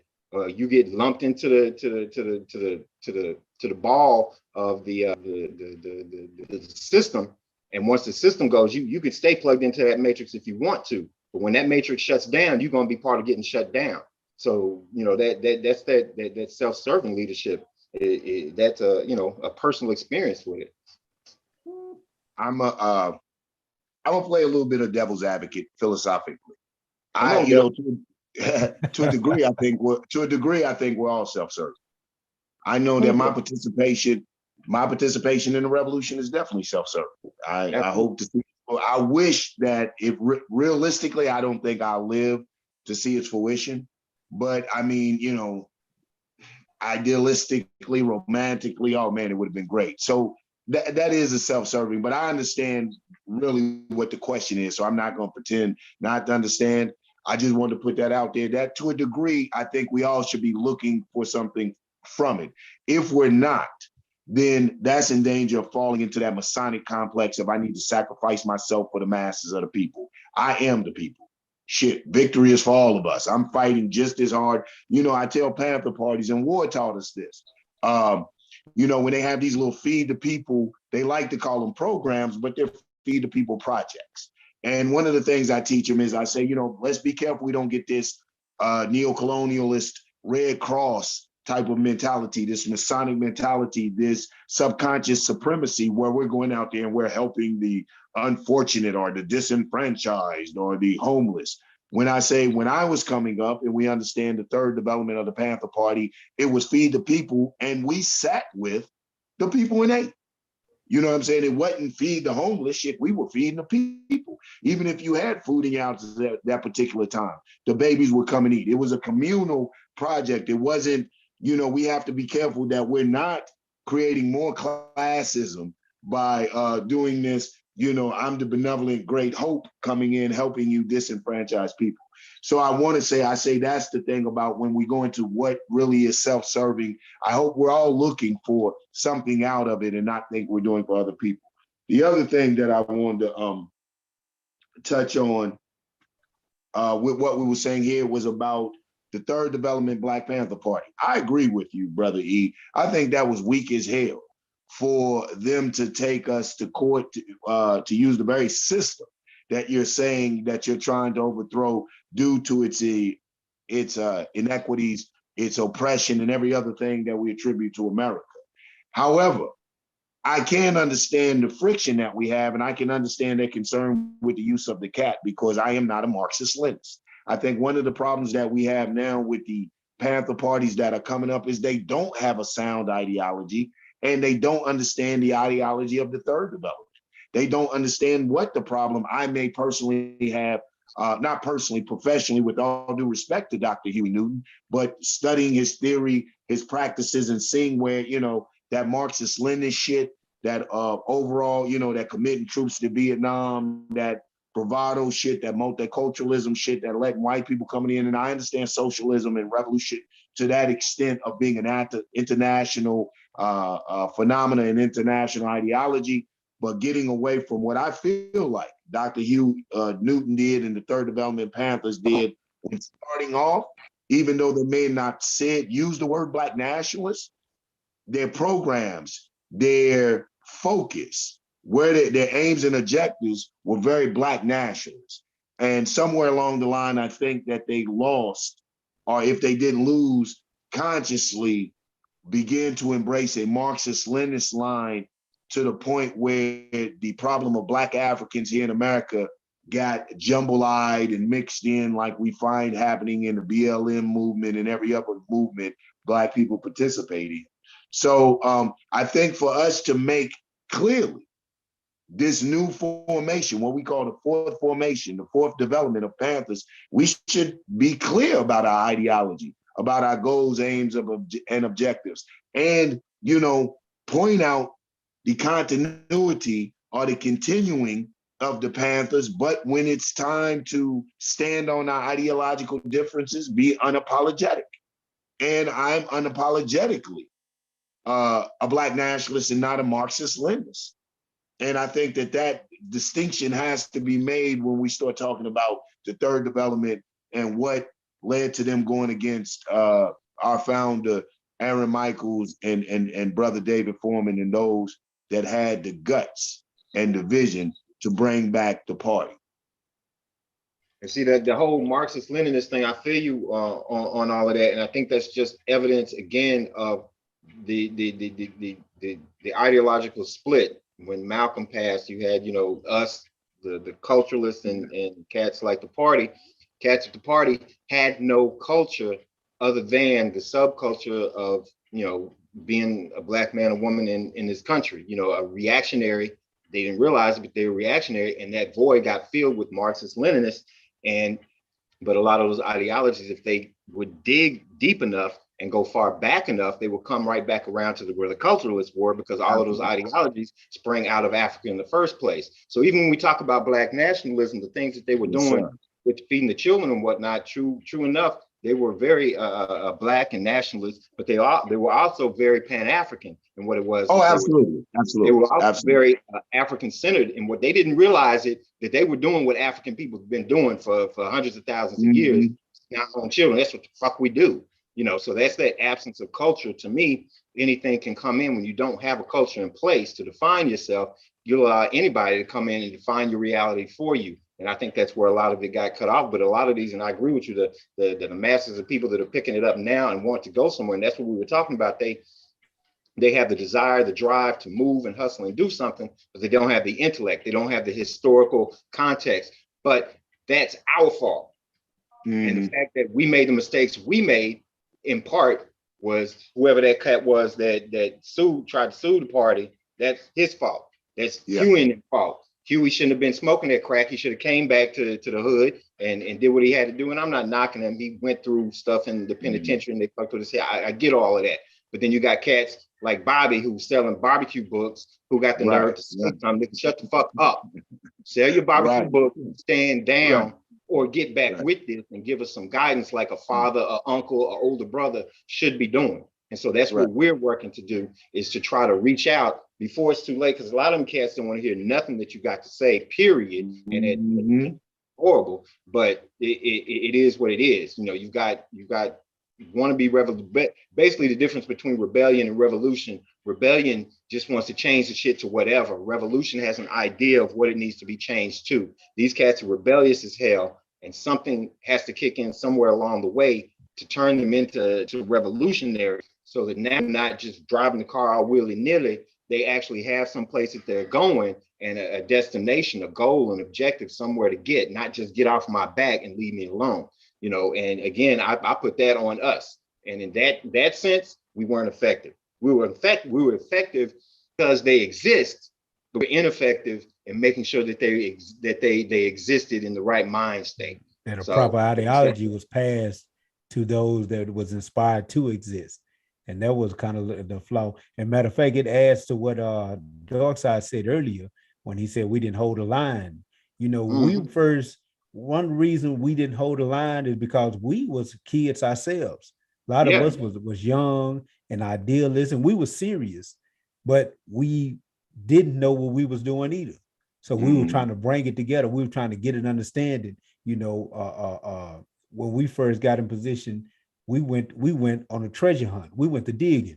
We was in the libraries. We used to go to the Army Navy stores back then. We were looking for military manuals. We was researching, and we were digging deep. And we went and found all these different concepts and organization structures. And that's when we started building and putting this thing together. We knew we didn't know. So but we had the dedication to go find the information that could help us properly play our roles and not just be a duck sitting up with a title on our heads. Right, costume dressing. Yeah, exactly. We wanted to make sure that we knew what we were doing, and so we did that. And we left something. We left somewhat of a legacy. We left things that brothers could build on, but something happened somewhere that didn't keep that cohesiveness where it should have been, that would have been able to transfer those ideas to the mass of the people. Or you say something like you don't know. You came under right. You got to keep in mind that from 2001 to 2018, I was off the scene, so I don't know. Oh, I'm talking about when you was back home. I don't even try that before you went on vacation. I'm talking about what happened when we was there. What in hindsight or whatever it is, we know what happened. Yeah, we know what's creating. What is today's show topic? It is about leadership. Yeah, exactly. That's leadership. That's a misstep of leadership. That has something to do with leadership. Yeah, thank you. Thank you. Watch this. I'm gonna put one on you, War. Oh. I'll put one on you, War. It was a time where you as the chairman, right? We had a no drug policy, right? Me as a marijuana smoker debated you on that, right? I feel like you should have stood your ground and made me leave if I couldn't follow the rules, right? I feel like that's where we had a vacuum in leadership. There wasn't really, we had accountability on some things, but overall we didn't really have accountability. You know what I mean? We held people accountable on some of the domestic violence stuff that was going on and stuff like that. But other stuff that we had in our bylaws, it was like that don't ask, don't tell. You know what I mean? Just don't say nothing about it and we'll allow them to do it. I believe things like that allowed the ranks to be able to fall apart. I also believe that a good leader knows how to keep the focus, because I believe for the overall group, he's supposed to be able to maintain the focus of what it is that we're doing. And I believe it got to the point where everybody wanted to do everything, and the leadership just couldn't hold the party together. And at the end of the day, it became mutiny. People started going off doing their own thing. Well, you know what I think? I want to add to that, Dark, because I think you're right on that. We establish law, we establish rules. We need to enforce them, period, point blank. And because I was all for that back then. I think some of some of the mistakes, because we made mistakes because we was young, didn't really know what we were doing. We was idealistic and we wanted to build. We were serious about that. But a lot of times, what I think would happen is because you serve with these brothers so much, and you build this family and this relationship with these brothers, you hate to have to cut the head off of a brother that you got love for, and that's where you have to actually put some emotions aside and think 100% logically. You got to just be able to push buttons when they need to be pushed. Sometimes that's needed, and y'all know, Brother Ian, Brother War, know for 100% fact that I was a proponent of that, of making sure we push those buttons ASAP. Because one thing about it is I always quote this Jay-Z verse on the song he got called Pound Cake. I always quote this Jay. He said, "My little homie told me, Hove, it ain't enough of us. I told him less is more, nigga. There's plenty of us." And that's the mindset I take when it comes to, if you have the right people in point, and if people, like Doc just said, he was a avid weed smoker, but the party had a no drug use rule. And if that's the rule, and if Doc is as avid a revolutionary as he say he is, when put it under that fire and knowing that he just got ejected from the party, maybe if he's that serious, he'll take a look at himself and make the necessary change he need to make in himself. Right. A brother taught me this when I was in prison. I happened to stumble on some level of leadership while I was in prison. And one of the things I didn't like, and I'm going to sound like an old man, and that's cold because I went to prison when I was 25. But one of the things I didn't like was for the young soldiers. I didn't like for them to be sagging. I didn't like for them to come to the day room in flip-flops. I felt like those two things made a soldier look weak. I just can't look at a soldier with his booty hanging out and some flip-flops and think, man, I'm scared for my life. I just don't, I don't see a great warrior when I see that. And so I used to be on the brothers about things like that. And another brother told me, he'd been gone a long time, brother did probably like 24 years. But he told me, he said, don't try to change their behavior. He said, change their mind state. Once you change their mind state, then they'll change their own behavior. If you basically give them the philosophy and the ideology that this is not how a warrior moves, if they buy into that and start to really believe in that, they'll actually pull their own pants up. They'll actually never come out of the cell in some flip-flops ever again. They won't do it if they believe in that idea. When I used the whole class to speak to what Doc just said, because I was serious about this. When I used the whole class, you had to be at the table at 6 a.m. If you came out of the cell with no shoes because it was too early, you forgot your shoes, try it again next week. If you came out and you had to brush your teeth in the sink in the day room, try it again next week. I don't see what you could get from this if you're not ready and on point and prepared when you come to the table. I just don't see it. You come to the table, you don't have a notebook and a pen, try it again next week. And, I just really wasn't trying to hear no other way around it. Oh, I'd let you buy your way in. You could buy your way in while we start studying. You stand over there and bring us 100 burpees. And once you finish, then you can come into the study. So you can buy your way in or you can try it again next week. And I think that not only lets the soldiers know that you are serious, that you are, as I said, one of the things was decisiveness. I said that there were 5. I said foresight, patience, decisiveness, self-sacrifice, and self-discipline. Because decisive, and I'm gonna quote Sun Tzu with this one. One of my favorite books, I believe, on generalship and leadership. One of my favorites. But he said, "He who excels at resolving difficulties does so before they arise." So you have to see an issue, make a decision, and solve it. You can't waver on it. You know what I'm saying? And I think those are some of the things that Doc is talking about, and the problem we had back then is that and the not enforcing some of the principles, I think, actually came out of love and our willingness. It's kind of like you don't want to eject your son. You don't want to throw your son out. No matter how bad he been doing, no matter how many of the TVs he stole in the house, you don't want to kick him out. And, you know, I think, go ahead. So I heard somebody. I want to jump in there because I think one of the things about, like, I really didn't see, I heard what Darkshot said about Chief Ward, but I think one of the things about a leadership is adaptability. Here's one of the main problems I've had with the party. You talk about leadership. What is the party? Is the party a political party or is it a military party? The People's Party is a political defense party.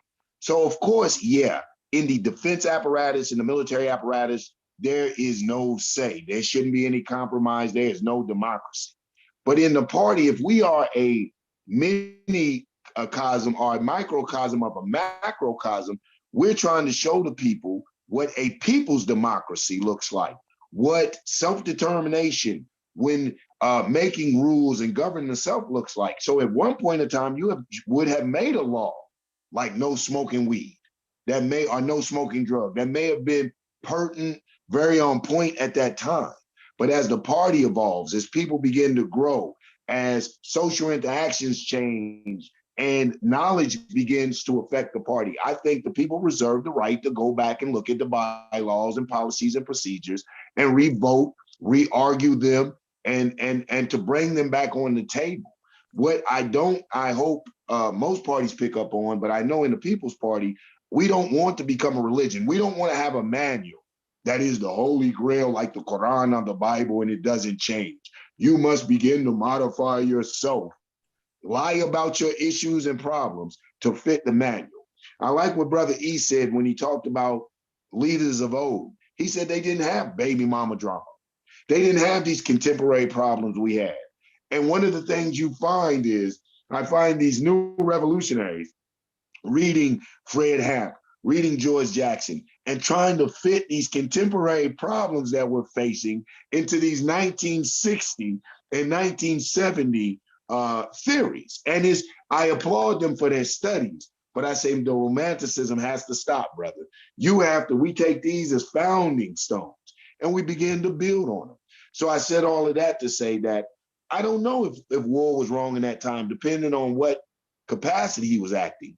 Me as a chairman, who I don't run my defense apparatus, will go back and revisit a bylaw. If I'm looking and I have more members coming in, say, using that as an example, that smoked herb, maybe the sentiment towards marijuana has changed. At one point in time, my father had that same rule. No drugs. But because in the 70s, marijuana was looked at a lot of times as a hard drug. Now you got some states that marijuana is legal. So if I put that in my bylaws, how many people, especially if I'm in a state where marijuana is legal, how many Black people am I limiting for participation? Now, if I got a military division and it says no use of drugs, hey, that's on that defense minister. He's the chairman of that. Don't come to me as a chairman, man, your defense minister says I can't smoke weed, so I can't participate in military activities. Hey, well, take a seat, get your notepad and this and that. I didn't kick you out of the political, I got a spot in yada, yada, yada. You may not be able to stand a post or do what the military says do, but get your pen and pad and take notes with me, brother. So I think that, a leader has to be adaptable if adaptability is allowed in that realm of leadership that they're holding at that time. No doubt, no doubt. Hey, Syke, let me say this. I wasn't trying to get you beat up by everybody there, boy. Hey, man. I would like a chance to speak on it, but go ahead. Hey, I'm gonna come to you. Well, you gotta let Ward defend himself. Well, I'm gonna set him up for his defense. Chairman Younger, he came in and defended him a little bit, but me and Darkside kind of went in on him, so you gotta let him come in a little bit. Yeah, well, just let me say this, and I believe I agree with Brother Yanker.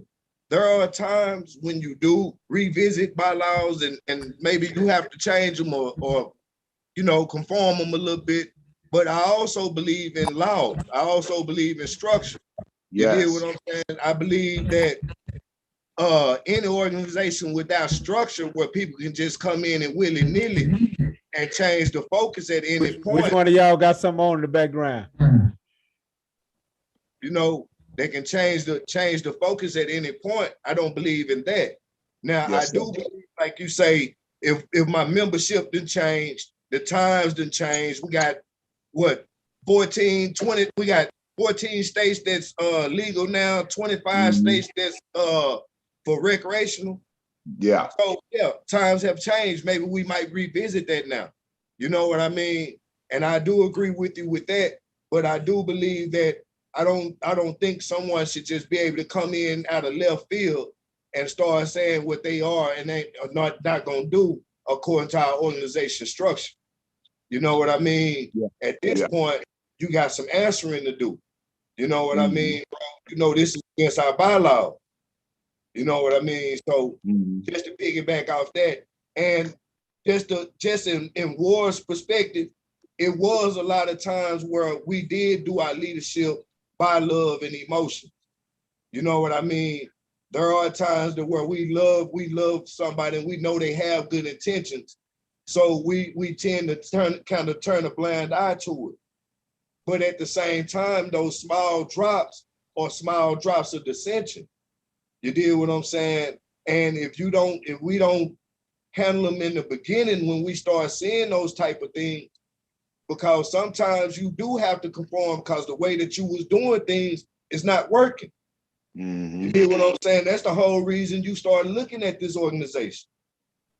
You get where I'm coming from? So now you're being held accountable on it. Now, if you don't want to be held accountable, then go back out there and live reckless. Do the things you're doing. We're not holding you here by, you know what I'm saying, by force. At the end of the day, that door opens up, you can leave too. So if you don't want to conform to what we got going on here, then go on about your business. But like you say, if it's in the formation and the formation has drastically been changing and going into this direction, then yeah, maybe we do need to relook at this law. You know what I mean? Maybe we need to rewrite it to where it's not so stringent as far as this goes. Okay, let me talk. I want to let Ward come in and speak for himself for a minute. Go ahead, Ward. We finna get ready to bring this to a close. Okay. But go ahead, Ward. Okay, on this particular note, let me just go back and I give brothers a credit.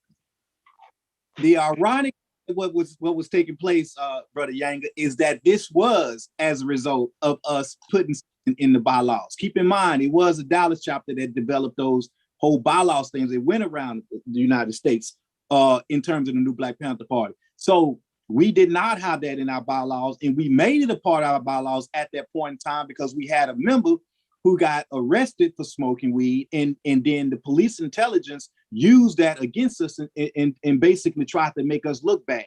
That got to us. And as a result, we put this in the bylaws, but I would not enforce it on certain people because here I am caught up in the fact that, hell, my most powerful workers are weed smokers, and one of them just fucking got caught. And so to a degree, Dark Side is absolutely right. But on the flip side, going back to one of the things you said, I did not at that point in time have a powerful minister of defense who would operate in that capacity in that channel. So here I am as a chairman trying to be the glue to hold everything together, basically took command of that situation and looked the other way when I shouldn't. So Dark Side is right, but it's other parameters in that. And in saying that, in closing, going back to what we talked about within leadership, that goes to the importance and the aspect of how discipline must play a major factor in not only leadership, but what leadership looks to portray and project and promote to the people is that we have to be a disciplined people. So we want to raise the consciousness of discipline with our people. And I think kind of going back to one of the things Brother Syke asked earlier about the people giving away their power. As the people give away their power, one of the biggest things that affect us collectively as recognizing leadership, whether it be through individual, family, or community, or collective, the problem is our people currently on this path toward discipline is one of those things that they're really lacking. And I like to say that from the standpoint of what's going on with social media is you go to where people have been watching 2-hour videos and being able to learn and grow. And prior to that, our generation, hell, we would read a book and we would read many books. Now you got current generations where they won't read as much. They want to watch a video and learn it. And that's going down to the whole point of being able to watch a 30-second video and feeling like you're going to learn something and be inspired. So the span of people of the current generation is getting less and less. Now you got people receiving all the information of something, and they actually walking around thinking they know something because they get the sound bites in small segments of videos. And what this does is this plays an aspect on what we talk about when we talk about discipline, because that discipline goes into what is necessary. And going back to when we opened it up, the show up on, when I said that to me, when we talk about a great leader, you talk about somebody that has built a foundation upon which the next generation can add to that foundation, but not having to revisit it. That takes even more discipline than what we've had, not less, but more. So our future generations have to be able to do more than what we did. Hey, let me say this real quick. I think all of us on this show right here, at one point or another, War has been our illustrious leader at some time. Yes. He got through the ways and whatnot. So I'm gonna give him a pass. But in saying that, the reality of it is, I mean, when we look back at that time, you know, War was a kid, just like the rest of us. He had this great responsibility thrust upon his shoulders that he didn't want, and so he ran with it. And so my example of what when I was saying to the psych, you know, what happened was our back and forth about numbers of people versus working with what you got. You know, I know that there was one point where I think Psych and I were both on the same page of circling the wagons and kind of closing off recruiting and all of that, and focus on actual building and whatnot, and developing some programs and whatnot, like the Organization for Black Unity down in San Antonio.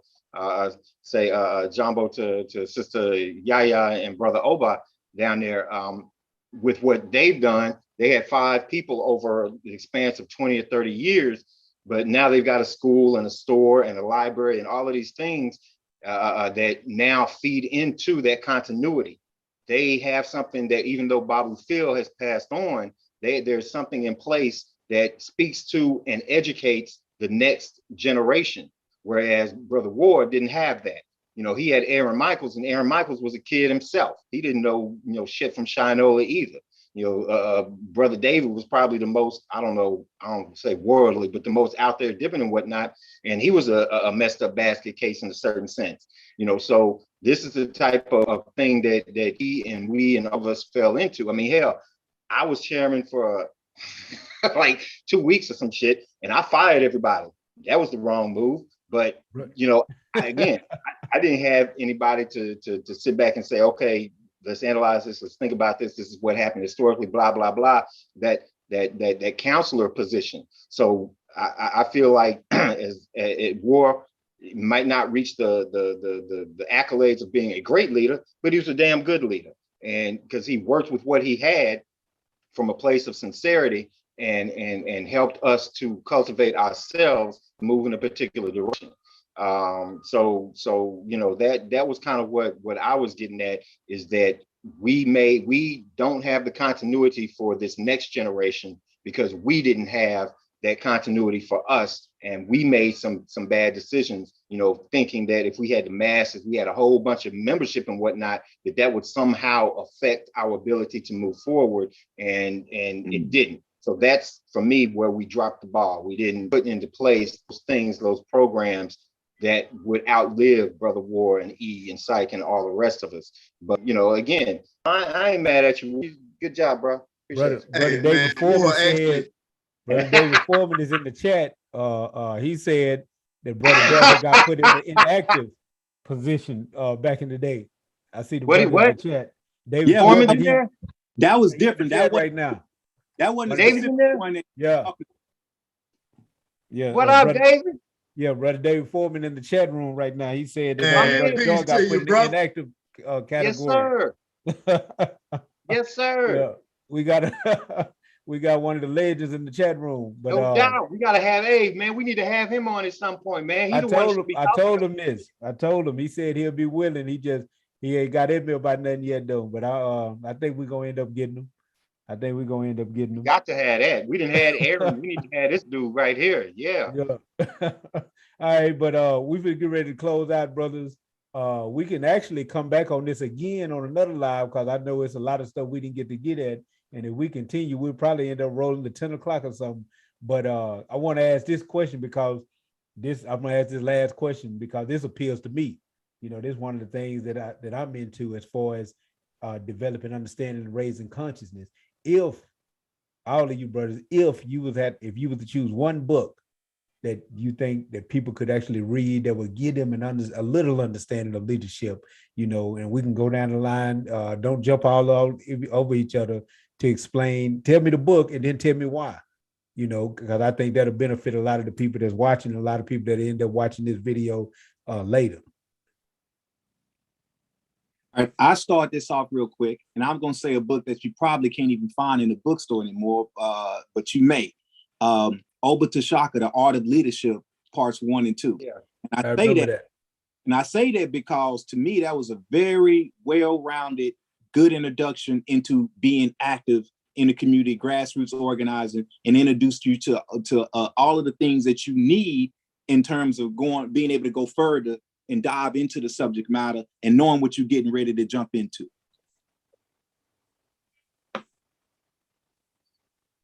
Next. Anybody else? Oh, what was the question?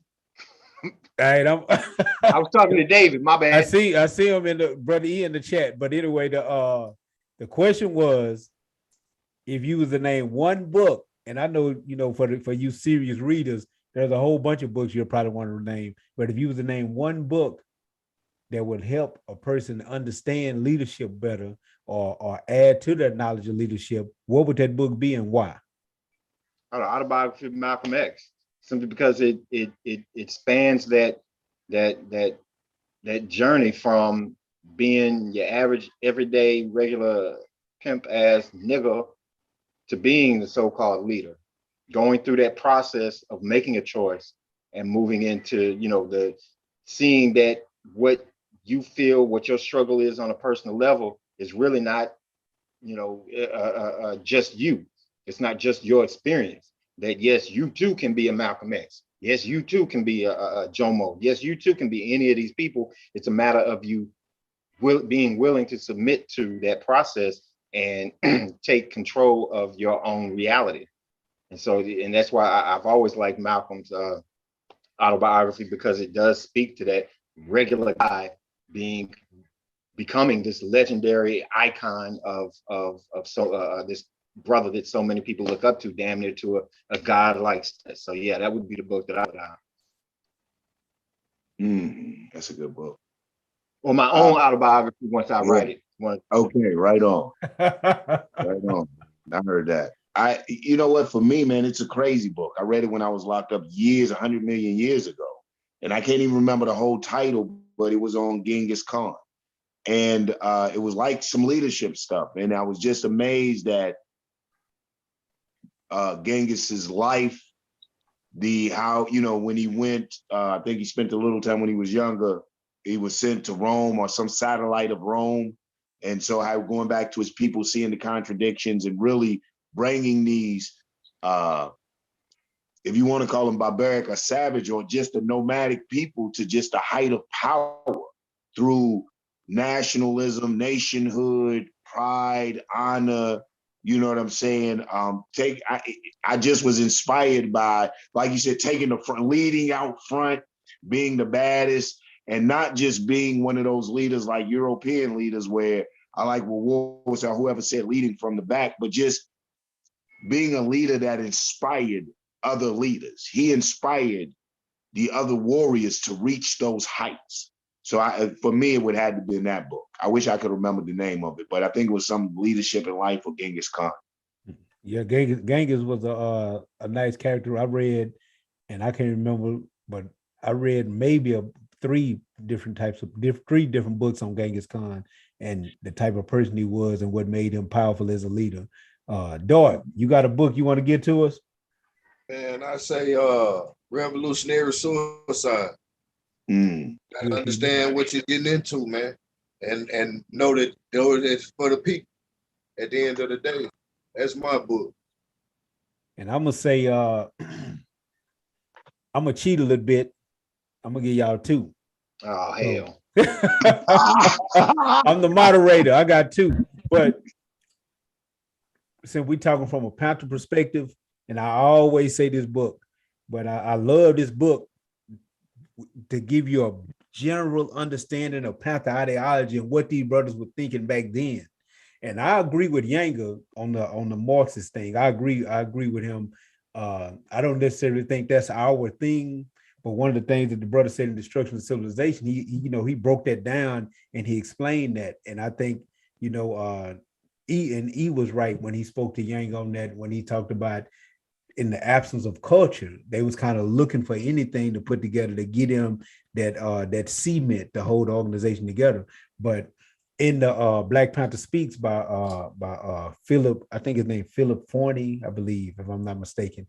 But in that book, it gives you so many different Panther voices and so many different thoughts, from the women to Huey to Bobby to Eldridge to Fred. It gives you all of these ideas, and you really get to see the thought process that was coming together from these young kids when they was putting together this party. And you'll get even to the point that what Yanga spoke about earlier, at the end of the book, when he was writing from prison, he admitted a lot of their mistakes. The free speech thing that was going on in the party, how bad they cursed at one time, to even allowing the white hippies to come and participate in the party. He said that was a mistake, because it was end up bringing the drugs into the party and start making the membership ineffective. So it's a lot, I think, to learn from out of that book when it comes to dealing with and understanding the Panther culture and the Panther ideology. You'll see a lot of it. Bunchy Carter, all these different people are in this book. Another that I referenced earlier was The Art of War by Sun Tzu, and I love that book. And one of my favorite copies, because they got all kind of different versions, but Brother War sent this book to me when I first got incarcerated. He sent me the Martin Art of Warfare by I think his name William McNeely. And this book, it has the original copy of the Art of War in the back, and in the front it has a modern day breakdown. I'm talking about Super Martin, Gulf War Martin.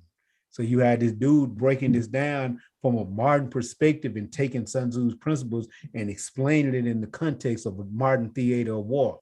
And there's a chapter on leadership. And I think that is a beautiful book for understanding leadership. Very beautiful book. And anything on George Jackson, because that brother, that was phenomenal to me. And we just got through talking about breaking the rules, man. You tripping. Yeah, one book, you just going down the library list. Tripping. You might as well be smoking a blunt.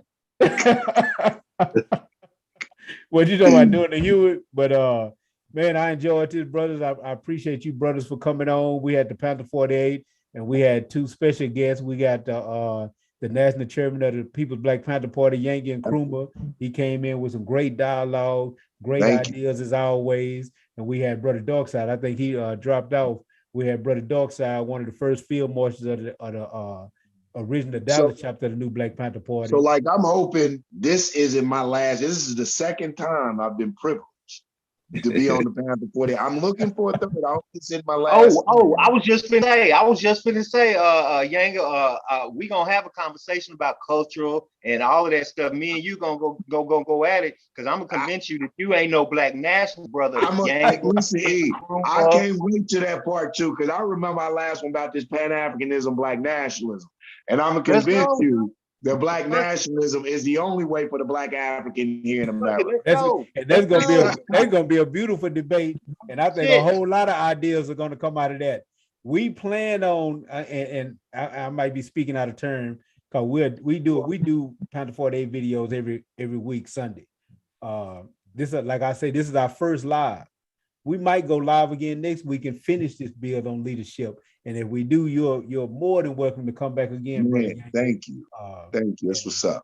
Yo, you're more than welcome to come back. But this was your Panther 48 with Chairman Yang and Brother Darkside. We hope y'all got something from this conversation. We hope y'all learn from the dialogue. Subscribe to the channel. Give a like to the video. We appreciate you for taking the time to listen, and all those that will listen to the video after we post this later. We thank you for participating. Peace and power.